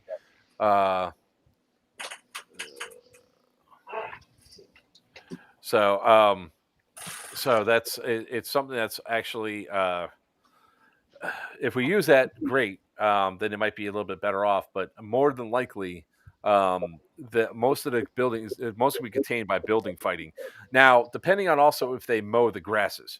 If they don't mow the grasses, you might actually have a lot more gameplay than you think, because the grass was actually almost Greg height in some areas. Well, that's only knee high to most of us, and so Yeah, that was over K Bear's head. Well, you keep breaking them hips, you keep shrinking. So eventually, no, you forget I haven't put those expanders in and make my legs longer. I know, right? For those of you who don't know, I'm actually going to be doing his bio here in a little bit. But Bulldog is I'm sorry, I'm pulling up your bio right now, Bulldog. I'm medically retired from the Marine Corps, and the reason I'm medically retired is I was blown up a total of 4 times. I have replacement knees, hips, and shoulders. And just recently, the reason Greg and Mark are laughing is I had 2. We have a very large Bulldog, of course, and then we have 3 smaller dogs, and they decided to take their puppy out. And a month ago, I fell and fractured through my replacement on my right hip. And 2 weeks ago, I fell and fractured through the replacement on my left hip. And the left hip is being held together by the rod that's in there. Sorry, I'm not laughing. Well, I know. No, I'm laughing. Trust me, I felt ridiculous both times. But like my orthopedic surgeon said, he goes, I can tell you're a Marine because you're the only man I know that's walking around on 2 fractured hips and not eating enough pain pills to be a zombie. I found it funny that you said the reason why Mark and Greg are laughing is because, and followed it up with, massive destruction to your body. That's how you know. That's how you know friends are friends. That's how you know friends are friends. That's how you know. I mean, it's one of those things. Everybody thinks it's funny until they realize, if Bulldog hits me with a sledgehammer on my hip, am I going to be able to walk? Which is effectively what happened to me. Yeah. So, the way I like to describe Bulldog is he is exactly how he sounds. His bite is just as bad as his bark, so don't piss him off. He will direct you into combat. He's been around the airsoft community for a very long period of time. He's a member of. Oh, look, who decided to finally show up? By the way, I have to make money somehow. Shane, nobody's got that kind of money. He's more like the $13.5K man, somewhere around there. No, and you're gonna get $6 million. No, actually, Bulldog's getting up there. If he already had both shoulders replaced, both hips replaced, and now he's got to get both hips replaced again, and both knees, not to mention the shrapnel that's still floating inside my circulatory system. Yeah, he's up there. Yeah, but what kind of medical plan is he on? Because that will really vary. Whether they use foil or like aircraft aluminum, there's a difference. Yeah, he's got the VA. I've got Blue Cross Blue Shield. All right.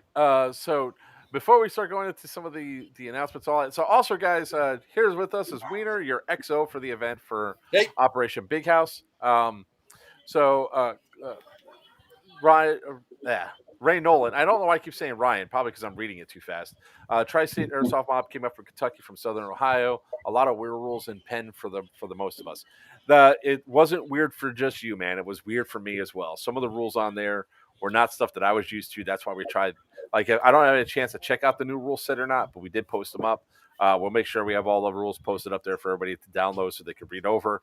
But the rule set was made with more nationwide rule sets in mind, so it should be a lot easier for people to understand and go through. So now that everybody's here, and we're having pretty much talk about Operation Big House. Our big news today is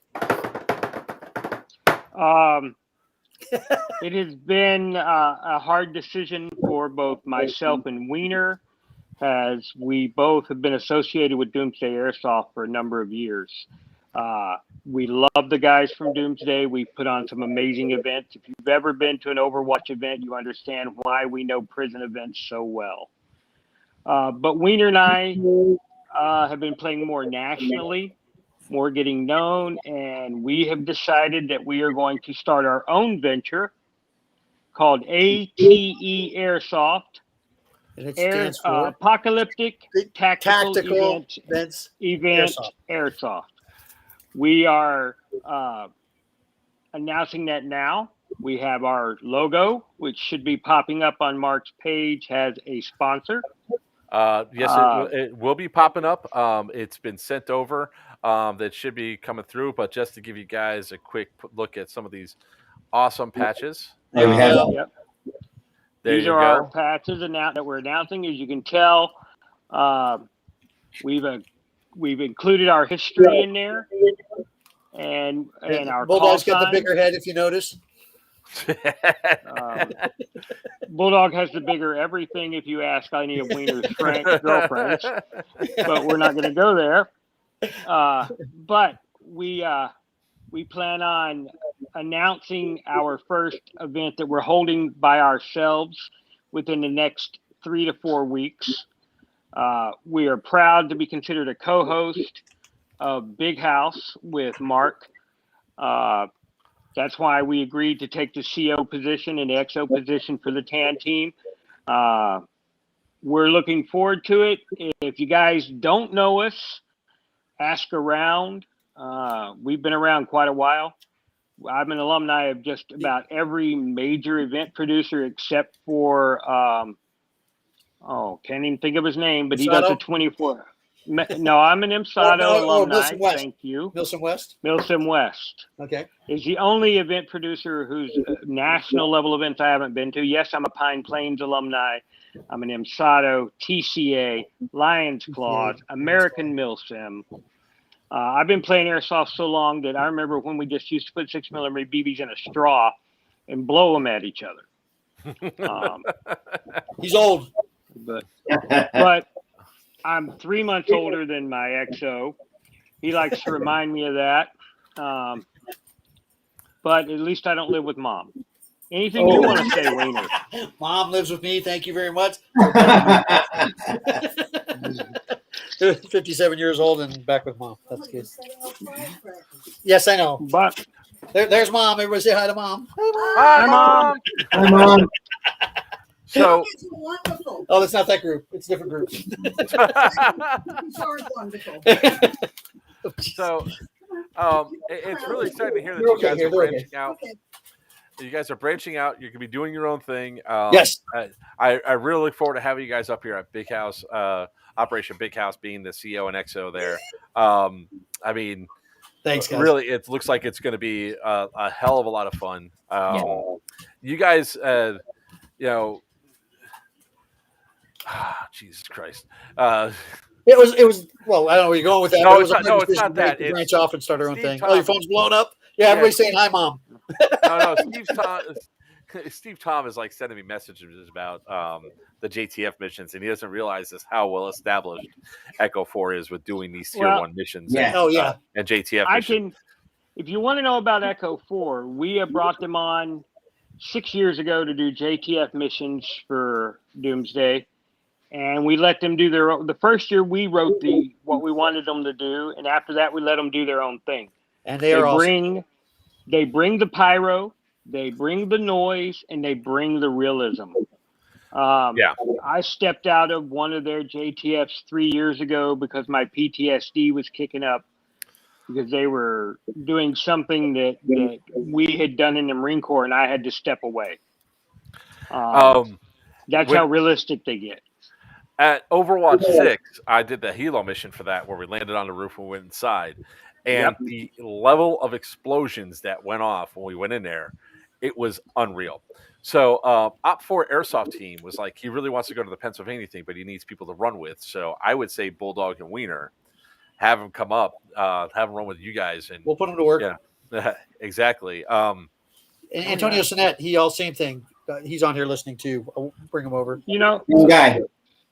Yeah. anybody who wants a good experience, I'm not going to say a good experience, who wants a more milsim experience, run DEA with us. No, I'm not going to smack people. Well, let me take that back.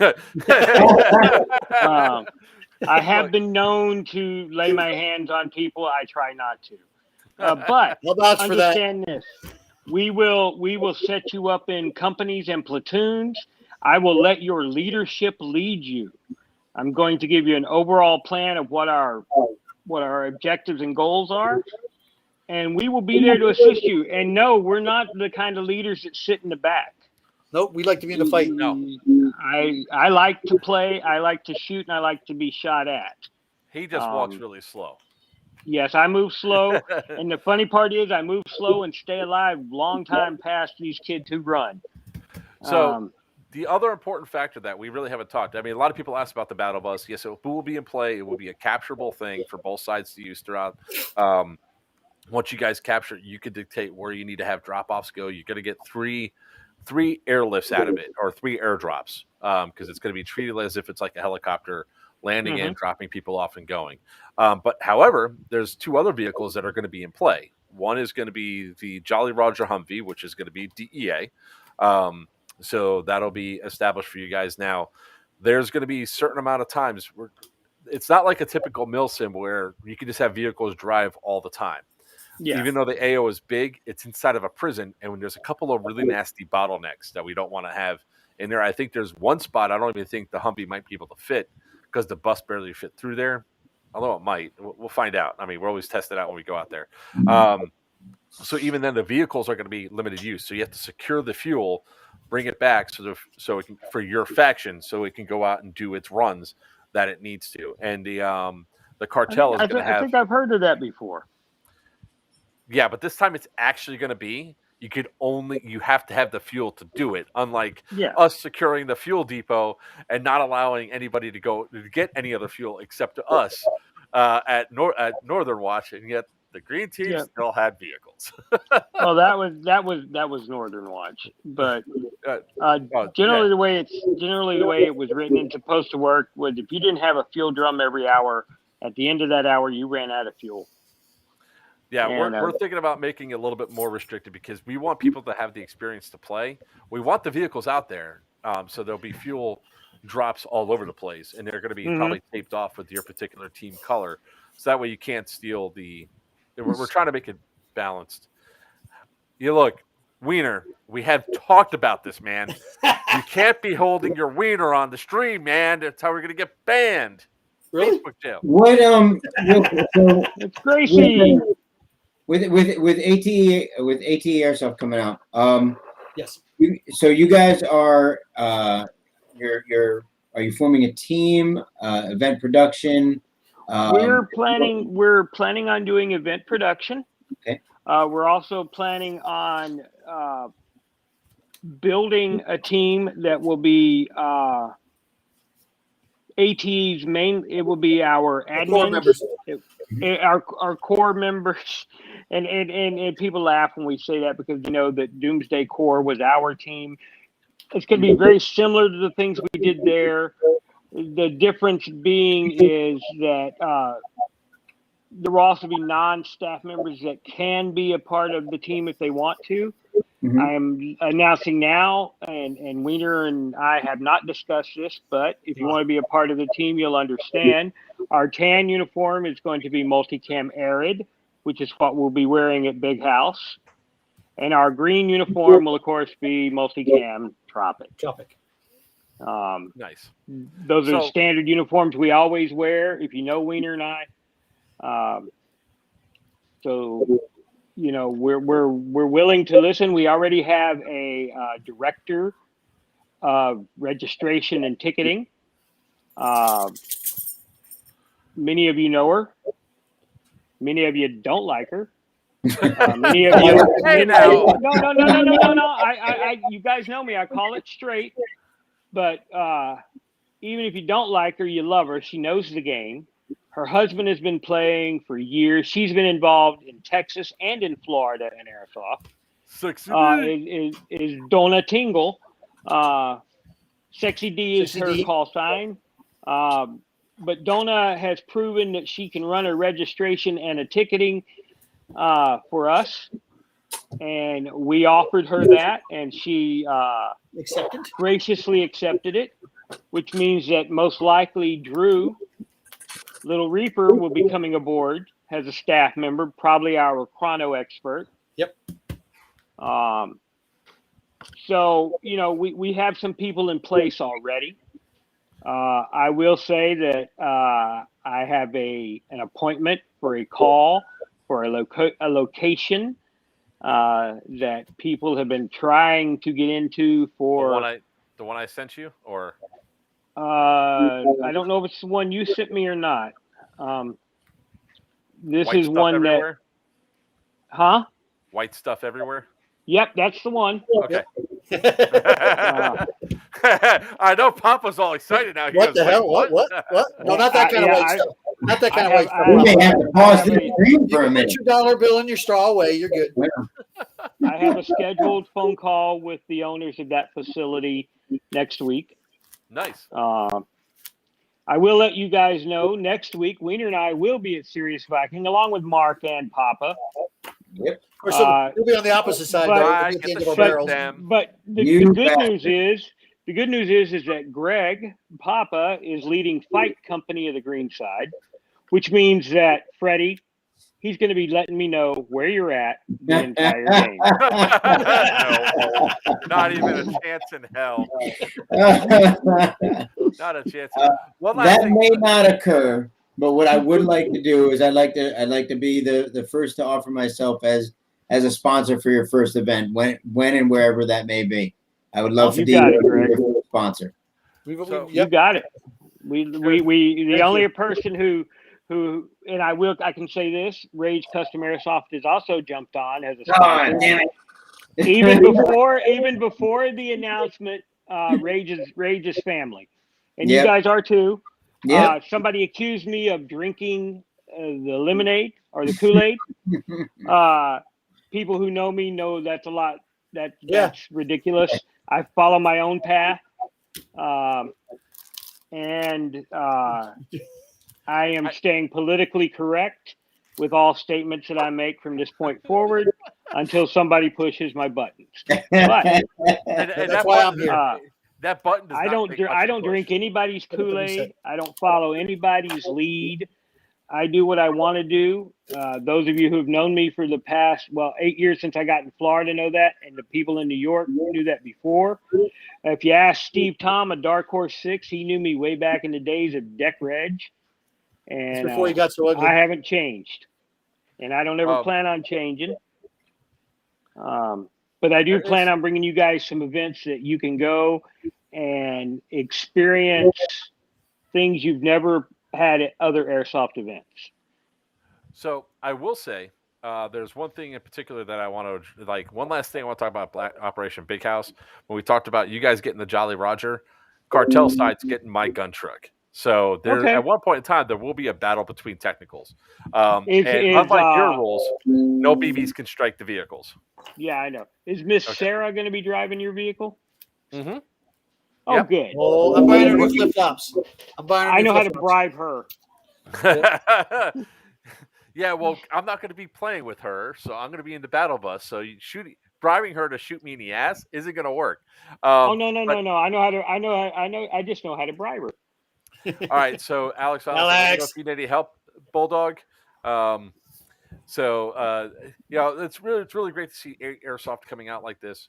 I'm calling it 8 Airsoft, ATE Airsoft, however you guys are doing it. You can call it 8 because our plan is to go out there and put on ops that eat up everybody else's. So 8's fine calling us that.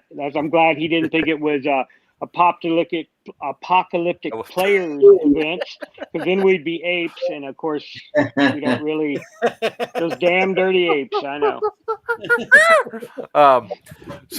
moving on from the Operation Big House. I mean, we have a lot of stuff that's on the plate, like that the four of us are going to be going to. So besides Sirius Viking, which we talked a lot about on Thursday, we had Z Monster on from Third Coast Airsoft talking about that, going over some of their rules and stuff.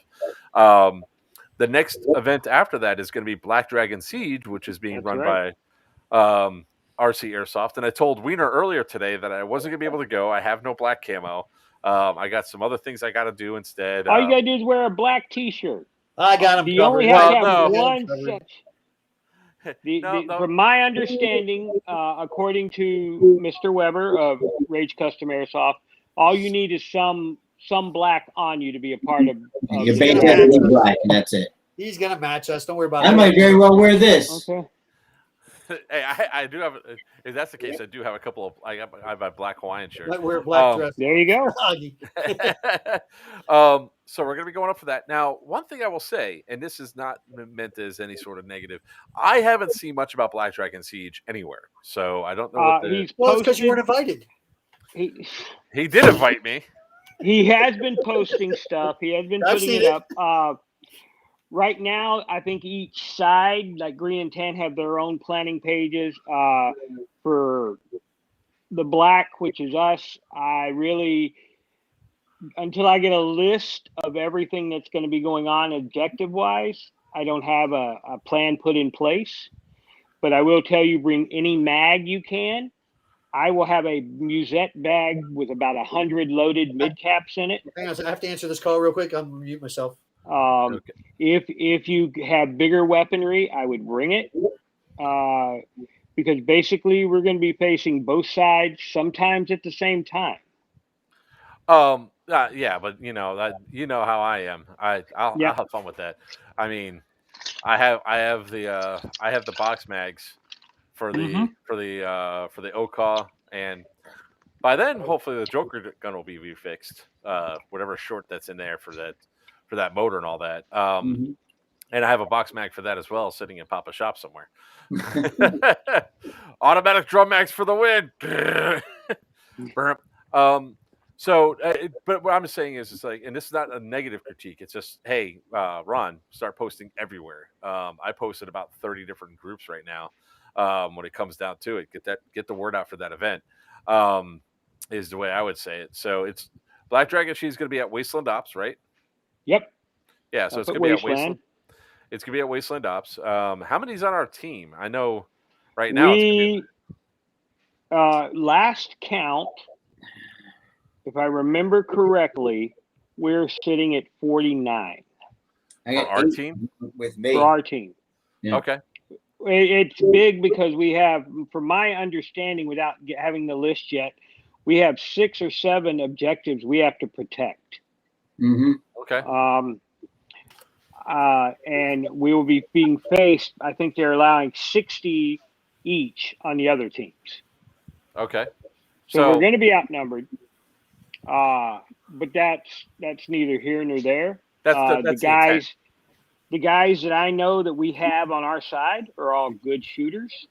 They're all from good teams. Some complete teams are coming, some really strong teams. And the funny part is I just saw the list the other day and they escaped my mind. But they're people that we run with before. Wayne Crandall's guys. You were wearing their T-shirt. Anvil 352. Anvil 352. Yep. Is one of the teams. Nemesis. Nemesis, Airsoft. Oh, really? On our side? On our side. That's going to be great. Oh, cool. Why is that going to be great? Wait a minute. I'll play back a video. Is that the Nemesis from Yep. Tampa area? The sniper. That's the Nemesis that caused major problems at Overwatch 6. If it's the same team Nemesis, I don't give a shit if he hears me or not. Huh. Well, I'll play back the video right now because that's one of the things. No, don't play back the video right now. Airsoft is officially formed, and you guys are working on finding the AO for your first op. Is that? Yep. That's right. Like I said, I have a talk with them with the location next week. I also have a second location that we've been working on that if we get will be amazing. I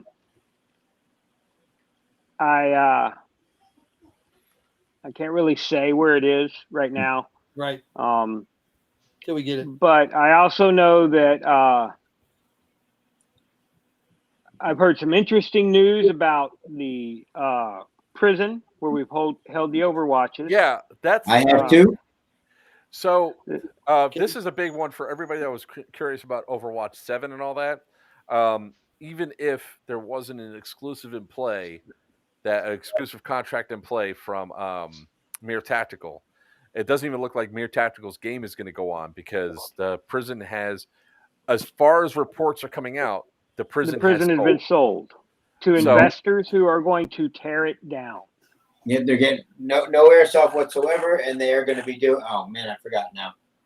It's not even going to be from the rumors we've heard. It's not. Yeah, it's not even going to be a tactical thing anymore or a range thing anymore. Yep. Hi, Ashley. Hey, Ashley. Hey, Ashley. Hi, Ashley and her kids. So, so it definitely looks like that. The place is no more. So I guess Mere Tactical probably should make their announcement sometime soon, unless he was able to secure one last game there. I doubt he did, but he won't make that kind of announcement. If you did not see all my posts from last year, yeah, we're not going to address all your posts from last year. Oh, but no, I'm just saying we know my opinion. I'm not going to state it anymore. I would just say that if I had purchased tickets for that game, I would be on someone's ass repeatedly daily to get my refund. Yeah, because more than likely that event's going to. He might have made a deal, but we don't know. He might have, but because the he might have turned around.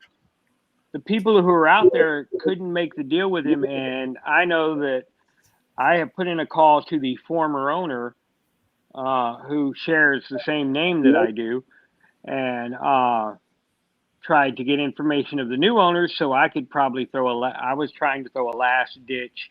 Hey, we're the guys who always came out here. We'd kind of like to, do a last hurrah. And I can't get information. So, well, I mean, what you can do is you can just always watch the property reports and see who purchased. That's what I'm doing. Yeah, because that'll have to be updated. But the key thing is like, look, it's probably not going to go on. So there's going to be no more Overwatch, no Overwatch 7, and most of Doomsday Core has left Doomsday for 8 Airsoft. So. No, not most. Only myself and Mr. Weiner. I'm sorry. Yeah, that's right. I misspoke. My apologies, but there will Doomsday Core will be fully represented at Black Dragon Siege. Two of the core members will be there playing. The invitation is open to join the Black Dragon Siege team to any member of the Doomsday Core. Ron put that out a long time ago, and I'm willing to, I have no hard feelings toward Doomsday. I love the guys on Doomsday. We played together for many years. We ran great events. It's time for me to move on.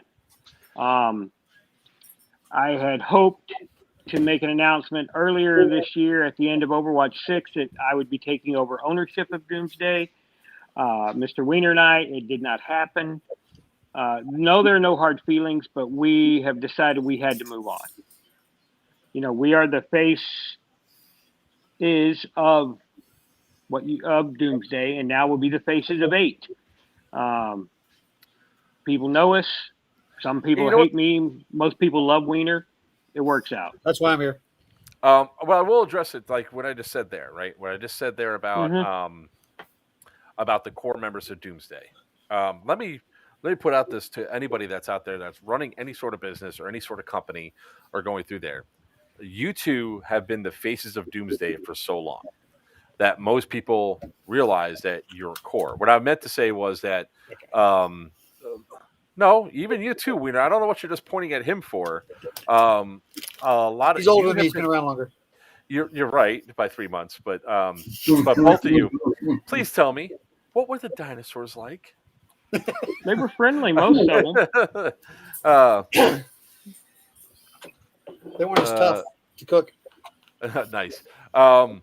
So when it comes down to it, it's like it's important. Like right now, I've been talking quite a bit about Operation Big House, but Dylan is definitely one of the faces on there. He couldn't be on here tonight because he's packing up for a trip that he has planned, so he would love to be on here for it.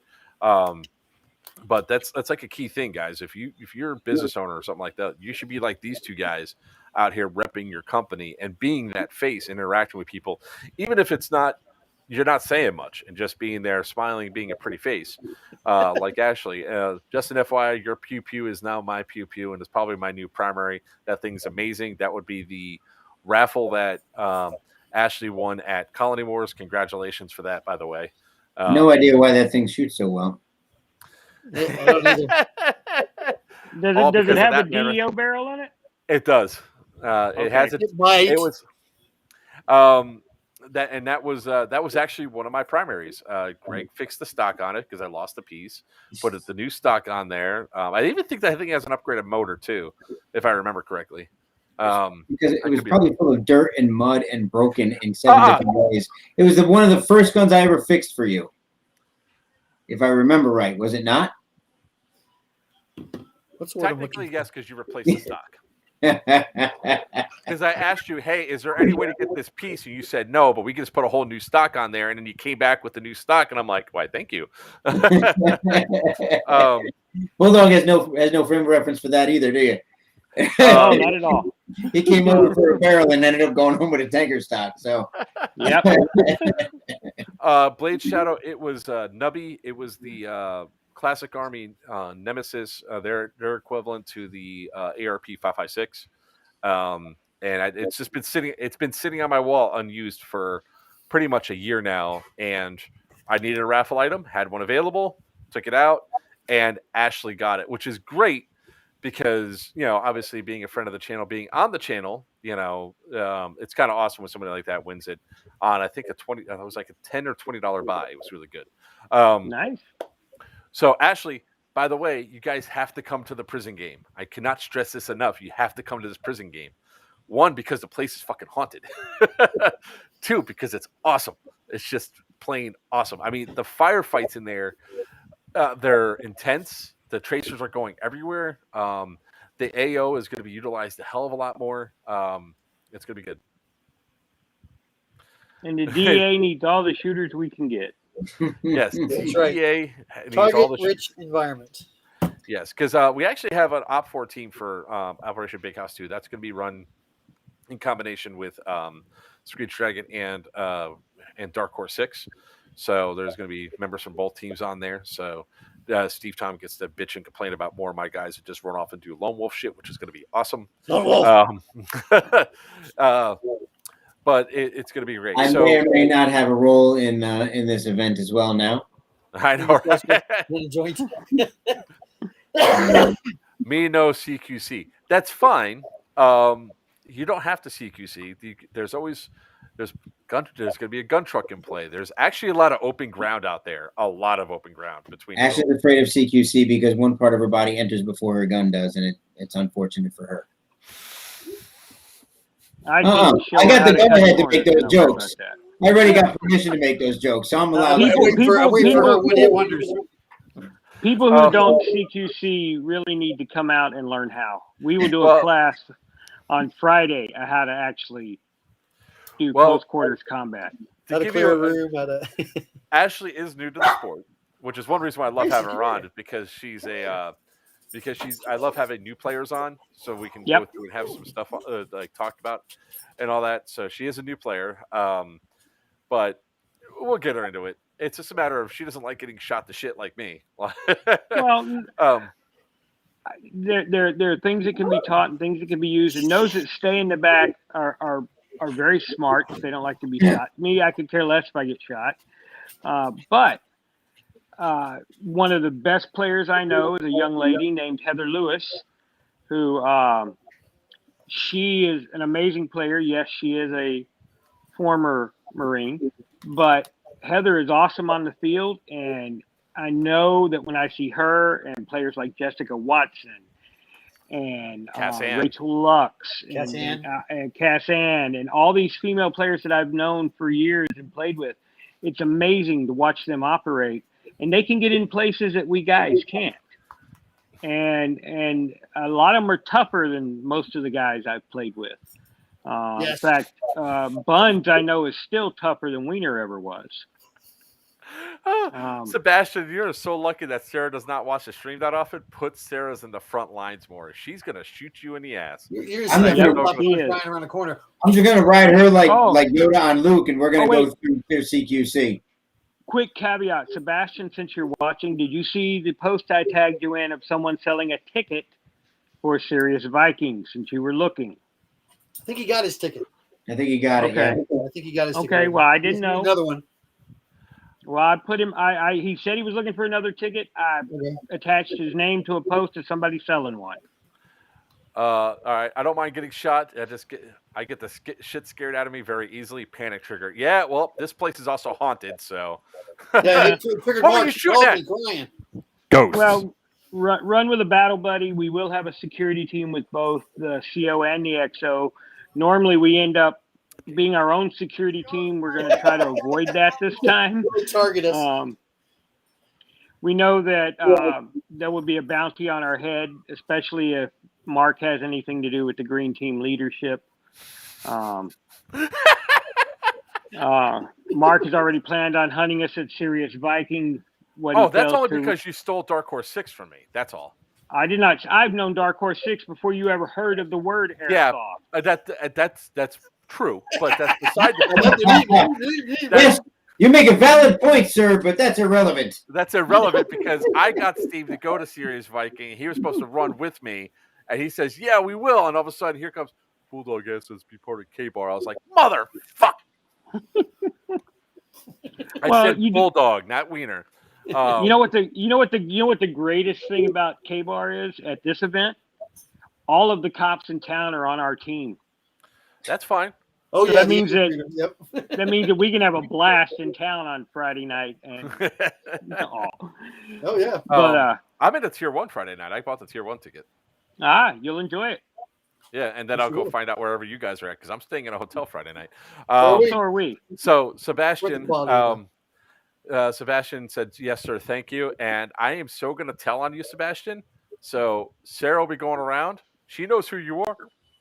He'll be just walking along. All of a sudden, right out the window, right in his ass. What the hell? Anything in Sebastian's ass he loves, so it won't make a difference. Yeah, he likes that little tickle.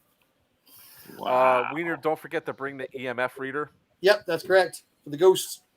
Dude, I'm telling you, like, look, I keep going back to the big house because it's there. Let me see here. Joker, when you have a moment, I need to talk to you about some logistical details for Big House so I can get things planned for Virtue. Will do, because Virtue is going to be the CO. And Greg, do you want me to do the honors to announce what's going on with at the Big House with you? Yes. We're talking about his mini-me? No, not that. But wait, which thing are we talking about here? My new role, or Yeah. Sure, yeah, go ahead, by all means. So he's going to be the XO going after you guys and taking out. And the reason why he's going to do that is not because he doesn't want to play with you and Braxton and all that, but him and his team don't have any tan shit. So to get You have a store. the guy- Why don't you have So the guy who owns an airsoft store team only has one color of camouflage. Listen, one of the only two items in my entire store that are tan is the shotgun I got from you. So I might have something that will fit you back here, my arsenal. I think there's a pair of gloves in that I have also that are tan. So and he has a plate carrier that's tan. That's it. He does have a tan plate carrier. I saw it. I almost bought it, but I actually do have, as any good leadership should have. I have a body double that can go out and take shots for me, so I don't have to. I don't know if K-Bear's coming, but it would be awesome if he does. Because if he does, I totally want to do that thing I told you about, which I'm not going to say on here because that'll ruin the whole thing on it. It is going to be funny as shit when it happens. But yeah, Um, so Sebastian, I love Greg. I'd love to get Greg a stool so when he briefs us, he can stand on the tailgate of a pickup truck. Actually, when we do the safety brief, we're going to use the battle bus again, and he's going to be on the lift gate or whatever. Kevin's always like a joke behind, though. I know his intent, but Bulldog knows this. At every Overwatch or Homeland or anything, I get up there with a bucket. I'm always standing on something. Yeah. But I even stood up on the bus because it's elevated. You can yell down at people. It's going to be great. Shoulders. So you guys are not doing safety briefs in a classroom with a slideshow. You're doing a group safety brief? Yes, Saturday morning. Bad idea. It's one of those things. That's from an event host, an event producer. You will have 10% who listen to you. 20% who'll think they know everything, and the other 70% is going to talk or try to stand there quietly and not listen to a word you said because they know it all. Yeah, I understand what you're saying, Bulldog. For this event, we're going to be going over the rules in depth beforehand, and we're also going to have regardless of how many safety briefs we have before the event, at the event, there's going to be the one that's going to be Saturday morning where we'll be up there going over, reiterating all the rules that are going through there. Papa's going to do the safety brief, which his safety brief is actually pretty comprehensive and at least keeps people engaged because of the jokes he makes. I'm going to be going over the safety brief for the there's a few of those too, for the vehicles themselves. But let's see here. Actually, Ashley has something for you there, Greg. She goes, he could borrow my stuff. He'll just have to roll the pant legs up. Not wrong. Not wrong. We will have 6 chronos there, so the chrono station should move pretty fast. And we're going to set up the chrono station that's going to be inside where registration is, so people flow through, do their chrono, and flow back out again. So the actual, because we're going to open up those back gates so that way we have the line pathway down. This also will help any sort of any hosts that are out there that actually have upgraded guns, Papa, can take it out there and show the range of their guns and all that, or range of their upgrades. Yeah, based on the photo and stuff, I saw that you had plenty of room for that. Yeah. We'll see how far my little 7-inch MTW will reach. See how my DEO special will do. My MTW. So, that's a filthy thing, by the way. What's that? Wait, did you roll around in the mud and only go wash yourself? I told you, that's why I gave it to you to clean it. Did you find a lot of extra? Lord. I told you. Lord. It was also in the rain. Treat your guns like I treat my ex-girlfriend. I gave it to you to clean. Come on. I'm paying you for that. You used to roll your ex-girlfriends in the mud? Uh-huh. Okay. I mean, what? Huh? Story I heard was flour. Nah. Look at how little I am, man. That doesn't work for me. Nope. No, sir. You have to roll in flour so you can find him. Yeah, I'm very, very cautious. Very cautious. The dangers I haven't bet are not from being crushed. I'm not looking for that. I may get choked out, things like that, but not being crushed. This is too much for the stream, isn't it? We've gone off. This is way too much information. Wow, this went sideways. I shot Weiner to ass at one time. Well, Weiner shot Berto in the ass with my gun. I did. And he tried to play it off real well. I'm sitting there leaning out the battle bus window like this, and he's like, "Joker, why don't you shoot me?" I was like, "I have a screwdriver in my hand." Well, this is an Allen key, but at the time I had a screwdriver behind me. And then he passed the gun up. It was great. But going on to the next event that we're going to be talking about is going to be Fulda Gap. So for those who haven't gone out there, Fulda Gap. I've never been there yet. Hey, well, here's the problem, right? So first weekend of October 2nd or whatever, is Black Dragon Siege. Yep, the very next weekend is Fulda Gap, which is in Hickory, North Carolina. Which that one, if you're talking about wanting a huge vehicle game, holy shit, were there a lot of vehicle games there, there. There was, and these are dressed up to look like actual tanks. I mean, they put a lot of time, energy, and money into dress those things up. They use a lot of the foam rockets, the Cush rockets to impact the vehicles to take them out. there's that terrain is also elevated. When they were saying before, the guys from like Shelly from Stampede was like, if you haven't been there, you're going to be doing a lot of up and down. I'm like, oh, okay, I've done that before. No, it's all up and down. The entire field. There's like only one area, which I think is what they call T-Rex, which is sort of level. Even still, it's like a fire base almost because it's down below. And Alpha's like that too. It's like a Vietnam fire base in Alpha, which is kind of cool. So that to experience the field once is definitely worth it because of how much energy they put into that. Yes, it's actually Hickory, North Carolina. Taylorsville, North Carolina, Hickory. Is Fulda Gap the same weekend as Firestorm too? No, that's the weekend after. So it's like, there you go, Jerry, the battle buddy.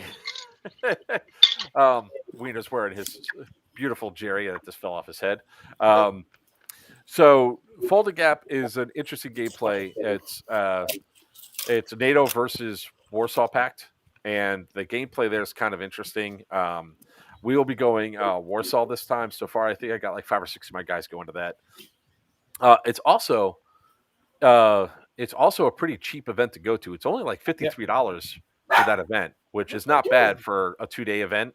Well, come here. In North Carolina. If you like outdoor woods ball, how much is it? $53. It's not bad at all. No, it really isn't. Especially considering the stuff they did in there. They dug trenches inside the side of the mountain. They're really hills, but for me, I'm from Florida. They're mountains. So that event, if you guys are going to go up there, check it out. It's Fulda Gap Airsoft. I guess it's Taylorsville, North Carolina, not Hickory, whatever. Shut up, Kevin. We'll get to yours next. So it's a 3-day event, Friday night games. I really don't count night games as part of that unless it actually counts towards points. So most night games now don't even count points. They're usually specialty missions or whatever, or having a chance to people play at night. So I don't count those, but technically 3 days. So I don't think you guys aren't going to go to that because it's butted end on 2 different events. And Papa, I see Papa looking like, maybe. Nah. I can't do that many. You know that. Yeah. And then the very next weekend, which is the one that I know Kevin wants us to jump into, which is going to be Firestorm 2. That's at the Carlisle finishing plant. So where we were there for Mayhem Mill 2.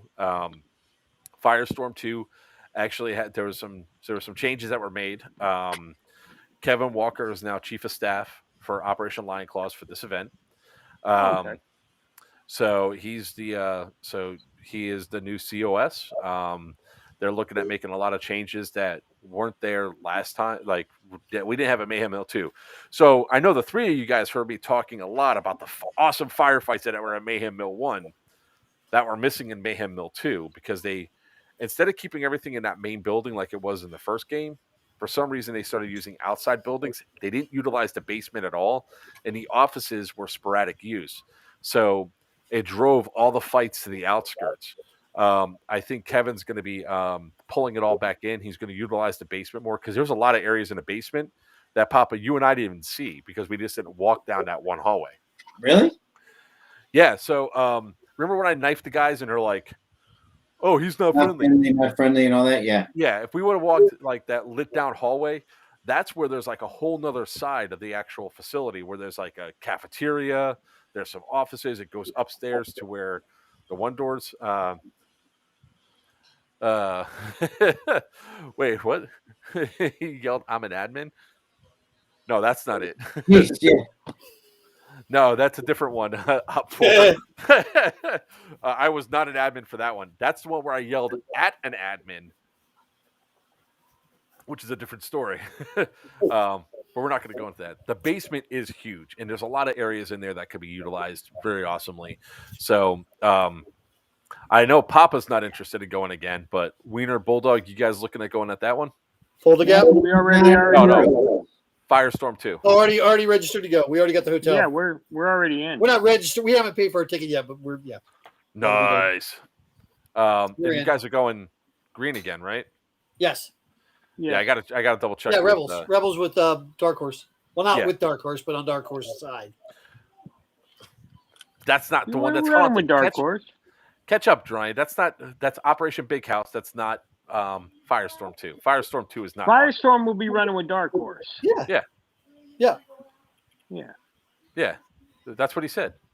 Okay.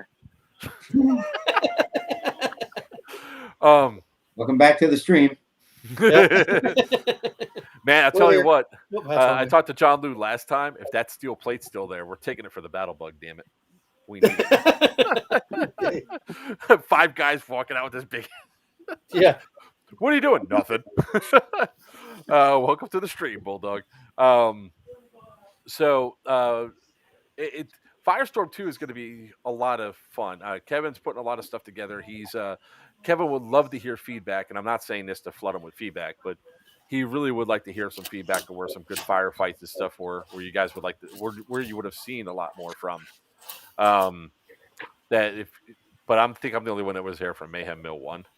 But even still, you guys saw a lot of it when we were there, except Weiner. I don't think you followed me into the basement at all, right?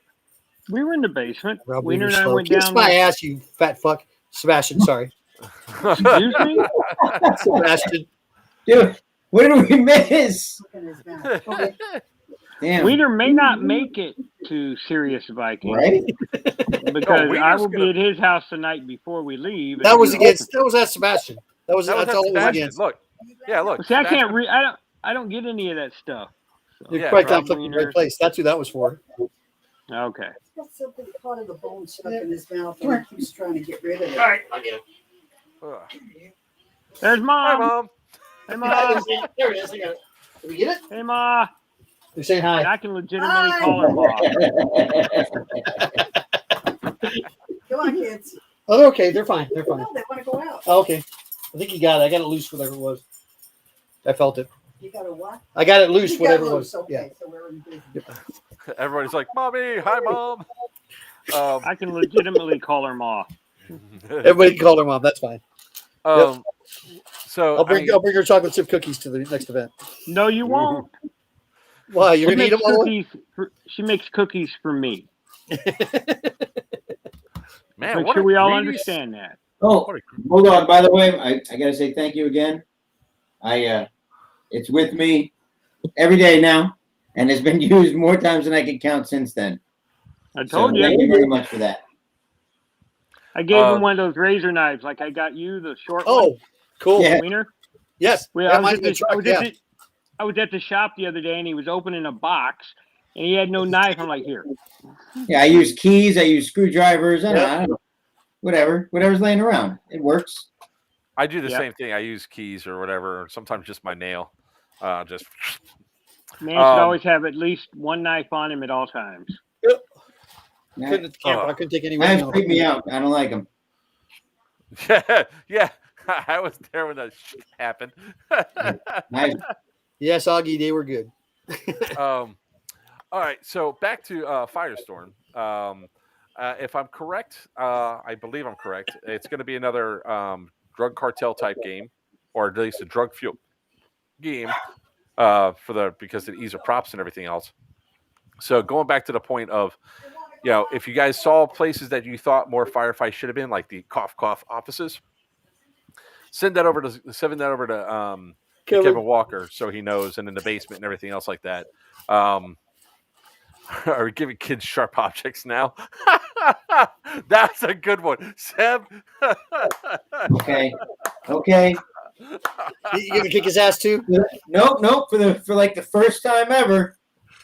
There you go, Seb. He got one finally, huh? He got one finally.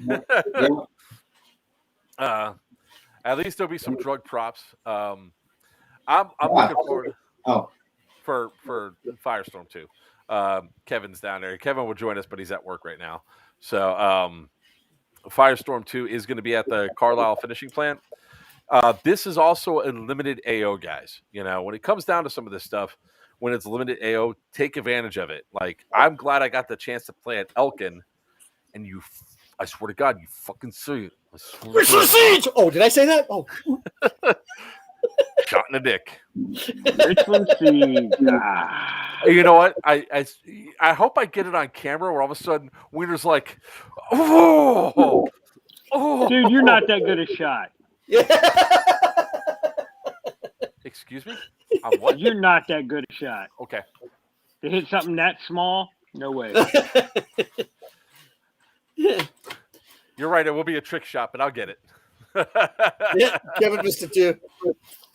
Yeah, I was signed up for Reichland Siege too. I had my ticket purchased and I had to get a refund. I was like, mother, so bad I wanted that. I didn't. I got to play. Bulldog got to play. We Horse played 6 op got to 4 play. for that one. We did op 4. Yeah. Uh-huh. You know what? I'm going Weiner's by not allowed to come. Weiner's not allowed to come to Operation Big House anymore. They have you guys get personal. Yes, we do. But you know what? That's one of the cool and fun things about this sport and the people that we surround ourselves with. You know, we can sit there, attack each other, make funny. Especially when Mark pats himself on the back. You know, you got to make fun. Hell of yeah, man! Look, I could still do it, right? Yeah. Ow, my arm. You got tendonitis from it. I might have a rotator cuff damage in this arm. I keep having some problems up here in the upper side. So probably torn. It's like mine. When they go in there, it'll look like it's lace, and they'll just rip it out. Steve's on. Yeah, I see Steve's on. I'm surprised that fucker could use Facebook to talk because he's in Facebook. He's in jail more often than Manson. I'm waiting for the day. I'm waiting for the day when all of a sudden Stephen Tom joins the chat because he actually gets full on banned from Facebook. Well, you just get a slap on the wrist, you liberal. Hey, that's right. 3 day. I still can't believe that. That still has me in stitches that it happened, right? I mean, Facebook is on this whole anti-fake news shit and all that other crap. And you warned me for a vaccination joke. Yeah.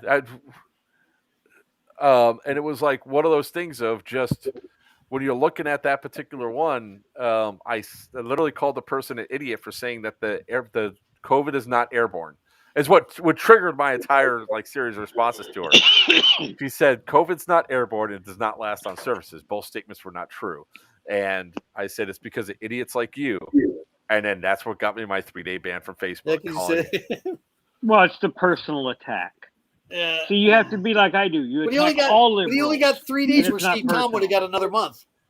I know, but that's because Steve's a conservative. And they all know that conservatives have more influence in this country now than liberals. Okay, we went political. And when I disappear, you guys will understand it's because Mark is a liberal. Because he's going to make me disappear here very shortly. I don't know what any of that means. He goes, Mark, show your hands. I'm not about to ban him yet. Yeah, it is funny where I'm considered the one I'm not the most liberal guy in airsoft. That belongs to another person that we all know and love really well. No, you're just confused. I am not the most liberal guy. I'm a moderate. Through and through. When liberals ban liberals, gotta love it.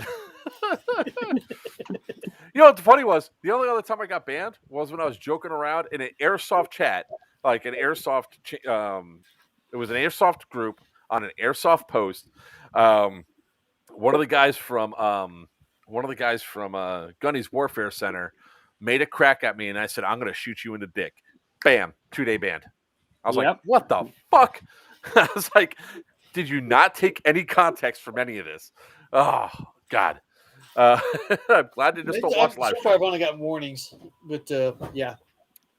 I've been banned. I've been warned. I've been banned. Yordi actually, there's an actual medal system that was created for us, those of us that have been in the band camp and all that. I'm gonna make you and Yordi and Steve and all y'all start getting teardrop tattoos for every time you guys go into Facebook. Steve's face is gonna be blue. It's gonna be like, it's gonna say FB down here with a circle and a line through it, and it's just gonna be all over the place because that's the way he goes. Steve Tom is gonna be the CEO for the Op 14, so he's gonna be the guy in charge there. We actually, going back to Operation Big House, we're actually gonna have some pretty cool shit for that, guys. I'm telling you, the pyro budget is huge.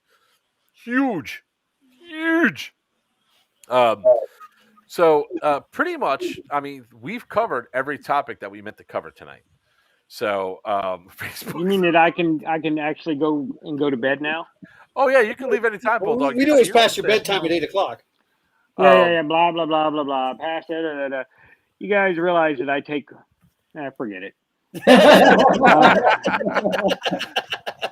I have enough pain medication in me to make you all float around. And it doesn't dude, that's one it. thing.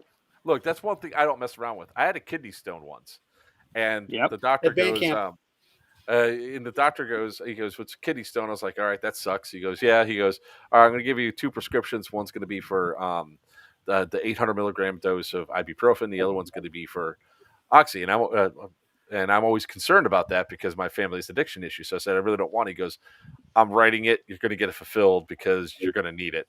And I was like, "All right, I'll power through it." Well, he also fucker called my wife. Fucker called my wife and said, "Your husband's going to need this. Make sure you pick it up for him." So I went home. Sure as shit. After that 850 milligrams of ibuprofen wore off, I was like, "Oh my god, this is killing me." So I took a half a pill, and I was high as fuck. Also, to that, it wasn't a kidney stone. He actually gave birth. It's amazing. He had no idea he was pregnant. Dude, I took that thing. I was high as hell, and all my dogs started talking to me, and they all had different accents. Like my black German Shepherd Eris, she had this English accent. You're gonna get your ass kicked. Just so that Weiner so that I think he meant Werthers, not Weathers, but I know what he meant. yeah. Well, I'll hold him down, Bulldog. I can't read it, so it doesn't matter. Oh, Sebastian goes, "Give the old man his Weathers and put him to bed." Ooh, Sebastian, you do remember when I locked onto your neck muscles and just started twisting? You were crying in front of your girlfriend. This time, I'm going to rip your dick off and stick it up your ass. Yeah, Bulldog, I meant to ask you, do you need me to order any Reapers? By the way, I was going to put an order for some Reapers. Yes. For Sebastian, do you need an extra 10 just to run him down the road with him? Oh no, Sebastian will run when he sees me. He knows. So let me know how many you need. By the way, I will. I'll come by the shop tomorrow. Okay. So going back to my story, my other 2 dogs had like Cora, my white Great Pyrenees. She sounds like Ernest when I'm high on Moxie. Yeah. So the next day, I was like, I went to bed. My wife goes, I was giggling, laughing. My wife goes, "Are you in pain?" I said, "Yes, but I don't care." Woke up the next morning. Then I took 1/4 of a pill. Still high as fuck. So I don't mess with pain medication at all because it always does that. And the bad thing was the second time I took it, I wanted it. I liked it. And I was like, nope, that's bad. Well, okay. See, I don't have to take it. I take it only when the pain reaches a certain level, but I'm taking straight codeine now. I don't take any of that mixed with acetaminophen and all that. They give me straight codeine. And, and then like when I went to the emergency room with the left fracture, they gave me straight Dilaudid. Oh my God. Oh yeah, I felt no pain. No pain. First time in months. He lost all time, pain, sense of smell. He was nice. He was cordial. That's right. I was polite to people. He was giving out candy. It was just some babies. At Series Viking, I'm going to hand you a script, and we'll be all set. Oh God. But yeah, Bulldog, if you got to take off, that's all right, man. You're more than welcome to stick around. No, I'll stick on. I'll announce the business again. Weiner will stick on. Will stay on and play with himself in front of the camera again. And stick on. Hey, that's fine. I'm giving you serious Viking. I'm going to hand you each 1 pain pill and tell you to take it, and then I'm going to watch you guys just disappear. No, I did when I broke my leg. That was good. Yeah, you took a half of one when you half of one when I broke my leg, and I didn't feel no pain. He felt no pain, and Buns got the best night of her life. Brett, yeah, sorry we missed you too, man. There was no chance in hell I was making Copperhead this year. be personally, I don't do well with that extreme heat either. So bye, Bulldog. Yeah. He's thinking by enough. Yeah, no. Yeah, but Augie says, Augie goes, don't forget my Augie. don't forget mine. So yeah, guys. I mean, we have a lot of cool stuff in the future here. Yep. Excuse me. Yes. I'm sorry. He's having a heart attack. Got that? No, that was like 4 burps in a row. Nice. Copperhead would have been fun to go to. I just haven't had a chance to go to Copperhead. Honestly, it's like the summertime games, man. The desert, that heat. Oof. You survived up at Carlisle last time. Yeah, but it's not a dry heat. Dry heat's actually a lot better. I've been to Arizona. Yeah, but Stop it with your dry heat and humidity. Shut up. Well, both of you. Hot. Okay? Yes, hot is hot.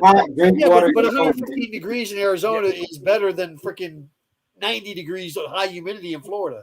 I've done that before. Yeah, but I'm acclimated to the high humidity, so it doesn't really bother me all that much. I mean, trust me, hot is hot, and yeah, I could fall out just like everybody else. But I've been in Vegas in the summertime, and it's hot and it's dry, and you dehydrate a hell of a lot faster than not. That's my main concern. It's like, yeah, sure, it'll feel more comfortable. The dry heat feels more comfortable because it's literally your sweat's doing its job. It's evaporating right off your body, cooling you down. George is the worst. Not a Florida play. Yeah, no, Florida. Yeah. Oh wait. What the hell? I know it can be addictive. Last time I checked, your son still can't get enough of me. What the hell does that mean? That's Sebastian and his talking to his butt. Gotcha. Yeah, Georgia is the worst. Nah. Yeah, I want to go, but that's going to be one of the ones where I have to pre-hydrate, like heavily pre-hydrate. Yes. Well, I do that all the time anyways. And it pays off in the end. I mean, I stay pretty hydrated to begin with. I drink a lot already, but like going out to a desert.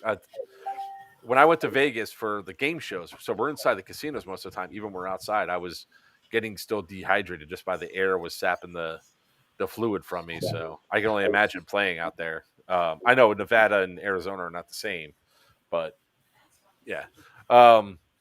So a lot of cool stuff coming out in the future. We got a lot of awesome events. Again, if you guys have not gotten your tickets yet, go here to bighouseproduce.com, ticketleap.com, bighouseproduce.ticketleap.com/November-Milsim/ Yeah, there we go. That one. Look. Can we fix that? Nope. Please? Nope. I can tell them on my website. Would that be easier? What's that? I'll tell them on my website. That's harsh. Well, I mean, I'm only because I'm saying it out loud. Anybody that's watching will see this pop up in whatever format they're watching and can click the link. I just said it out loud because, hey, look, I love the cold, man. That 27 degrees at Iron Horse 3, I was in hog heaven. Yep. The only thing that sucked was like the first few minutes of my hands were cold until I got my I didn't even use the hand warmers. Everybody else was passing out hand warmers. I was like, I just need my gloves to work. There we go. And as soon as we started moving, man, I was gone. It gives you a nice ice pack for the back. So again, there's the link. Use promo code PlayersWanted for a cool patch. Tickets are going. They're moving pretty quick.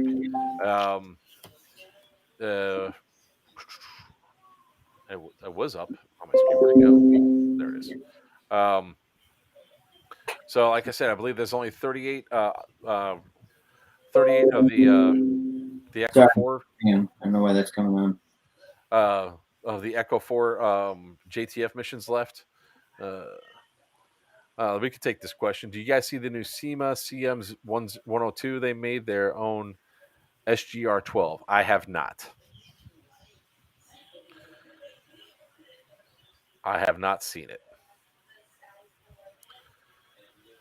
Yes, Iron Horse 3 weather was awesome as hell. I love running around in the cold. And that's what's going to be awesome about Operation Big House. November in the mountains of Pennsylvania. It's going to be cool. Literally. Yeah, it's going to be really cool. Yeah, it's going to be a nice cool down weather. So I can make a couple announcements on that as well. If you guys are looking to camp, we will have camping available. You cannot have fires. All the fire things, all the fire pits that you might have for camping have to be in like either it has to be elevated off and in a ring, so it cannot be on the asphalt because you only can have fire pits in the on there because it might be dry up there that time of year.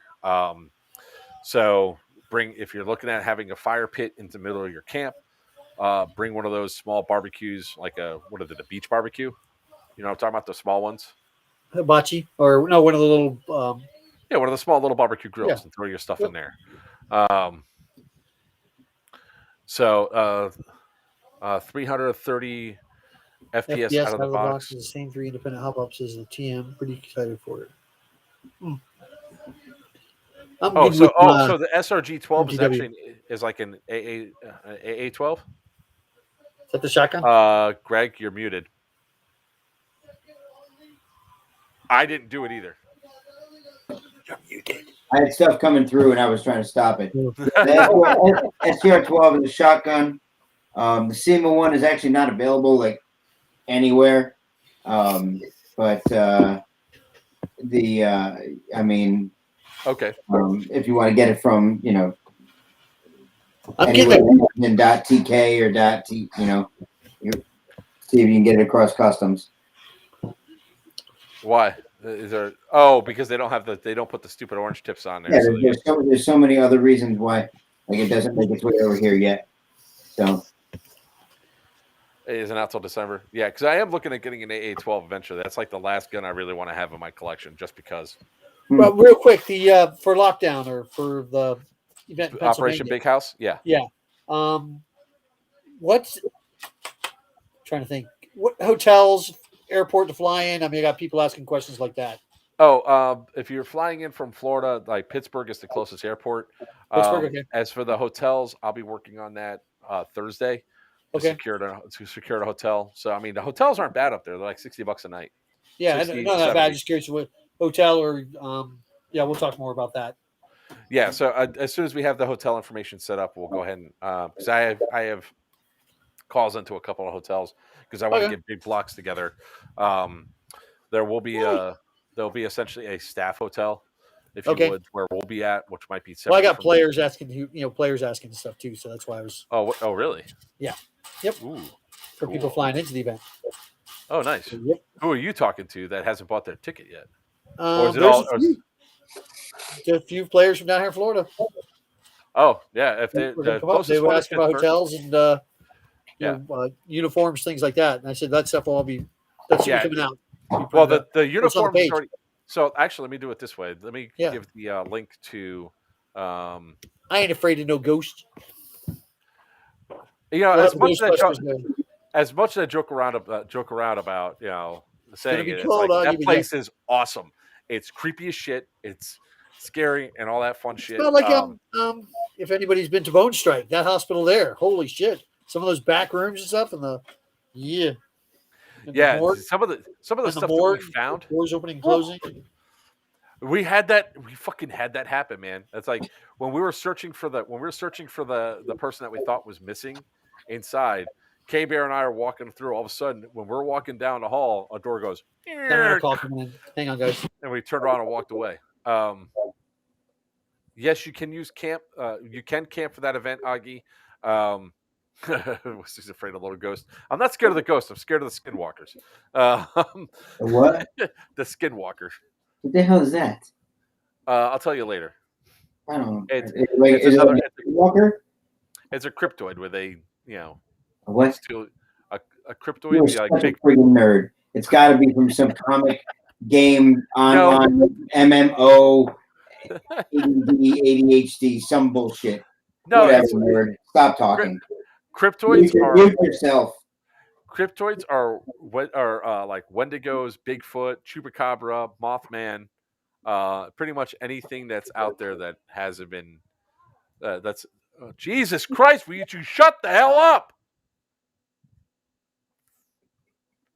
Really? Shut your door. Way to make it uncomfortable. I don't know who the hell's arguing there. The only thing it is all that shit's coming this way, and it's like I think I was yelling at my wife too. Whatever noise is going on in my son's room. So it's the cryptoids are, that's what a skinwalker is. Better hope that's no editing attached to you. Papa comes back with you in your place and you start throwing stuff around the house. I'll take a skinwalker over a Wendigo. Realize you armed with an airsoft gun. Run. Wendigo. Wendigo. Actually, Steve, I mean, literally, this place is a spooky ass. It really is a spooky ass, nice deep dive, especially if you're there by yourself. It gets a little, it's a little freaky there. So, the AO is absolutely awesome. And I'd like to really again thank Casey and Lauren from Big House Produce for allowing us to come back out and do another event. This AO is really something special. Like, there's going to be a penalty if somebody shoots the church at all. Like, seriously, if we catch anybody shooting the church, not only are you going to be kicked off the field, but you're probably going to be arrested. Because that's 100-year-old stainless stained glass. Stained glass. There we go. Not stainless. You're welcome. Thank you, sir. So it's going to be a lot of fun. 3 vehicles. I think 20 buildings are in play. I don't even know how many acres that we're playing on. There's going to be a whole lot of pyro out there. So the safety brief is going to be a little bit long, but worth it, especially considering what we're going to do for it. And also, since there's XFOG is sponsoring, Dead End Outfitters is sponsoring, 8 Airsoft is sponsoring,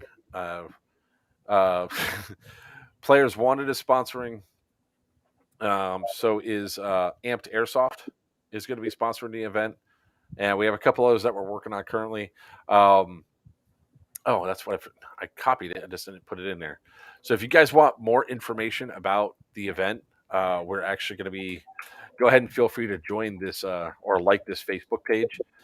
It's for Central Penn Milsim. That's Dylan. He's the guy that's technically Dylan and Central Penn Milsim are the guys running it. Casey and Lauren are the ones that are providing the AO. Dylan really is, while he's new to Milsim, he really does love this and this sport and really wants to provide a really awesome event.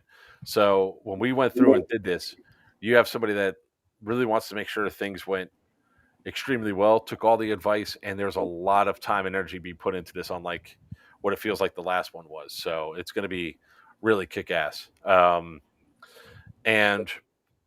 there's going to be some stuff that you wish you were there for. So we're just waiting for Weiner to come back so we can say goodbye to everybody. There he is. I'm back. Too many phone calls, too much crap going on. I know that feeling. My phone's been periodically blowing up over here. So I have no idea what you're talking about, though. What's in Weiner's closet? Yeah, let's play the first 5 minutes of the stream where I'm crying because your computer's going bling, bling, bling, bling. Tonight on What's in Weiner's Closet. Tonight on when Weiner's coming out of the closet. Wait, what? What? No. Op4 Airsoft team going DEA. Awesome, man. Okay, real quick. Who's Op4 Airsoft team? Who is that? Is that Antonio? Yes. Okay, good. I got to get used to some of these teams because he's got his whole team up here. Didn't have his name beside it, so I just want to be sure. Because Antonio's one I've been talking to you about coming up. He's going to come up and run with us. On DEA. I know he wants to run because he always sees that whenever we go after like Raptor and all that. He's like, I disagree, and it's like, okay, man, you could disagree, like totally. No, but he thinks you're an asshole, so he's golden, just like everybody else. I know. It's like, I'm look, kidding. I am an asshole, but if you're pulling bullshit, I'm going to call you on bullshit. What was the newest shit that did you guys talk about Raptor earlier? Yes, I'll tell you after the stream because I really don't want to end it on a negative. Gotcha. I really want to end it within 3 hours. Yeah, I know we're almost done. I had to take care of a commitment. Like umpire because I committed to do it, so I had to do it. Yeah, sure. We all know why you're really there. Well, it's a Housewives League, so of course. Exactly. I'm looking for the next X. Are you? Although some of them, I didn't want to be the creepy guy and ask what age range you're. they're older. They have to be over. Have to be 21 or older. Actually, I think it's 19 or over. For you, it is, of course. Yeah. Are you the home plate? Hey. Are you the home plate? Home plate. I'm usually the home plate umpire. Of course you are. Yeah, of course he is. Of course you are. I think that was a strike. Yo, strike box that way. No, well, when they wear the yoga pants to play in, you got to look every now and then. They're not yoga pants. It's a uniform. A uniform. Oh, is that what it is? Uniform. Okay. What's going on in your head? It's a uniform. All right. So, with that being said, and you're not supposed to do cup checks for them, Weiner. So stop it, dude. Those women would kick my ass. They have a baseball bat in their hands, Greg. No shit. I got to be careful. Yeah, that's the exciting part. I almost got clocked with foul balls this week today about 3 different times. That is. I'm just saying that's the thrill. It's fun. I have a good time. They're good people. I've known them for quite a while, most of them. And Sam still plays. So, buns. All right, back on track. All right, we'll see you in 2 weeks, buddy. So we're gonna end up see the Augie. stream. Brother. Augie, I can't wait to see you in 2 weeks. Not even 2 weeks, dude. I got to hang out with him this weekend. Him and Linda. It was awesome. It was great. Yep. So we're actually only like 10 days away from the event, so it's going to be awesome. Augie hugs all around. So, so tonight we talked about Raptor Airsoft, the shit that they pulled. We talked about Operation Big House, what's coming out with that. Black Dragon Siege, Fulda Gap Airsoft, Firestorm 2. Man, we covered a lot of topics tonight, and actually, for the most part, we stayed on task, which is usually a good positive for us. You talked about 8 Airsoft. We did talk about 8 Airsoft and had that exclusive where we can announce that you and talking about it. Yeah, you and Bulldog pulled that trigger and decided you're going to start off on your own. So congratulations! Anything we can do to help. We'd like to go ahead and start thanking all of our sponsors. Of course, Dead End Outfitters is our number one primary sponsor that helps us with everything. Our pleasure. Some of the best the best barrel patch on the market. I can't fucking talk. 7 of them. You have 7 of them. You can't pronounce them. All right. Oh my God. So DEO, home of the D-Hop barrel, the patch barrel on the market. He was so close. The best patch barrel on the market. What the fuck? Not what you said. Go rewind it. You didn't say it, but it's okay. It's okay. I have one in my MTW, and it works amazingly. Yep. Dead End Outfitters, the home of the best patched barrel on the market, the D-Hop barrel. There we go. There Home of the happy D-Hop. now? There we go. All right. Big House Produce, we'd like to thank them for, of course, being our Big newest House. sponsor and helping us out. BigHouseProduce.com. Go to their website to check out all their cool little urban explorers, Definitely. especially if you're not Northeast. Check out their events coming up. They have a couple coming up for more urban diving in there. We'd like to go ahead and thank HPA Airsoft for all the cool stuff they do there. 8 Airsoft for their sponsorship and support. What? You ran through HPA real quick. I just wanted it best of luck to them. They're up in New Jersey, and Dan actually got hit. His basement got flooded, things like that. So I wanted to say best of luck to him. Yeah. Well, hopefully Dan gets. Hopefully he has good homeowners insurance and not mine. Night, Augie. Love you. No. So, shit, he just threw me off. We like to thank Boneyard Airsoft. And then Nice, Steve. Boneyard Airsoft and then Assault and Battery Airsoft. So, and then, of course, Atlas Airsoft also for sponsoring us with the stuff that they do for us. So, and of course, Black Ops Airsoft for sponsoring us as well. So, I mean, we have a lot of cool sponsors now. We have a lot of people that really support our channel.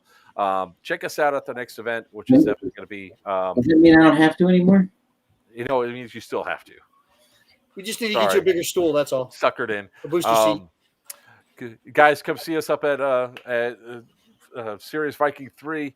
Come say hi. Give a hug. Ask Papa to sign something because he'll never shut up about that. Until then, stay on the field. Good night.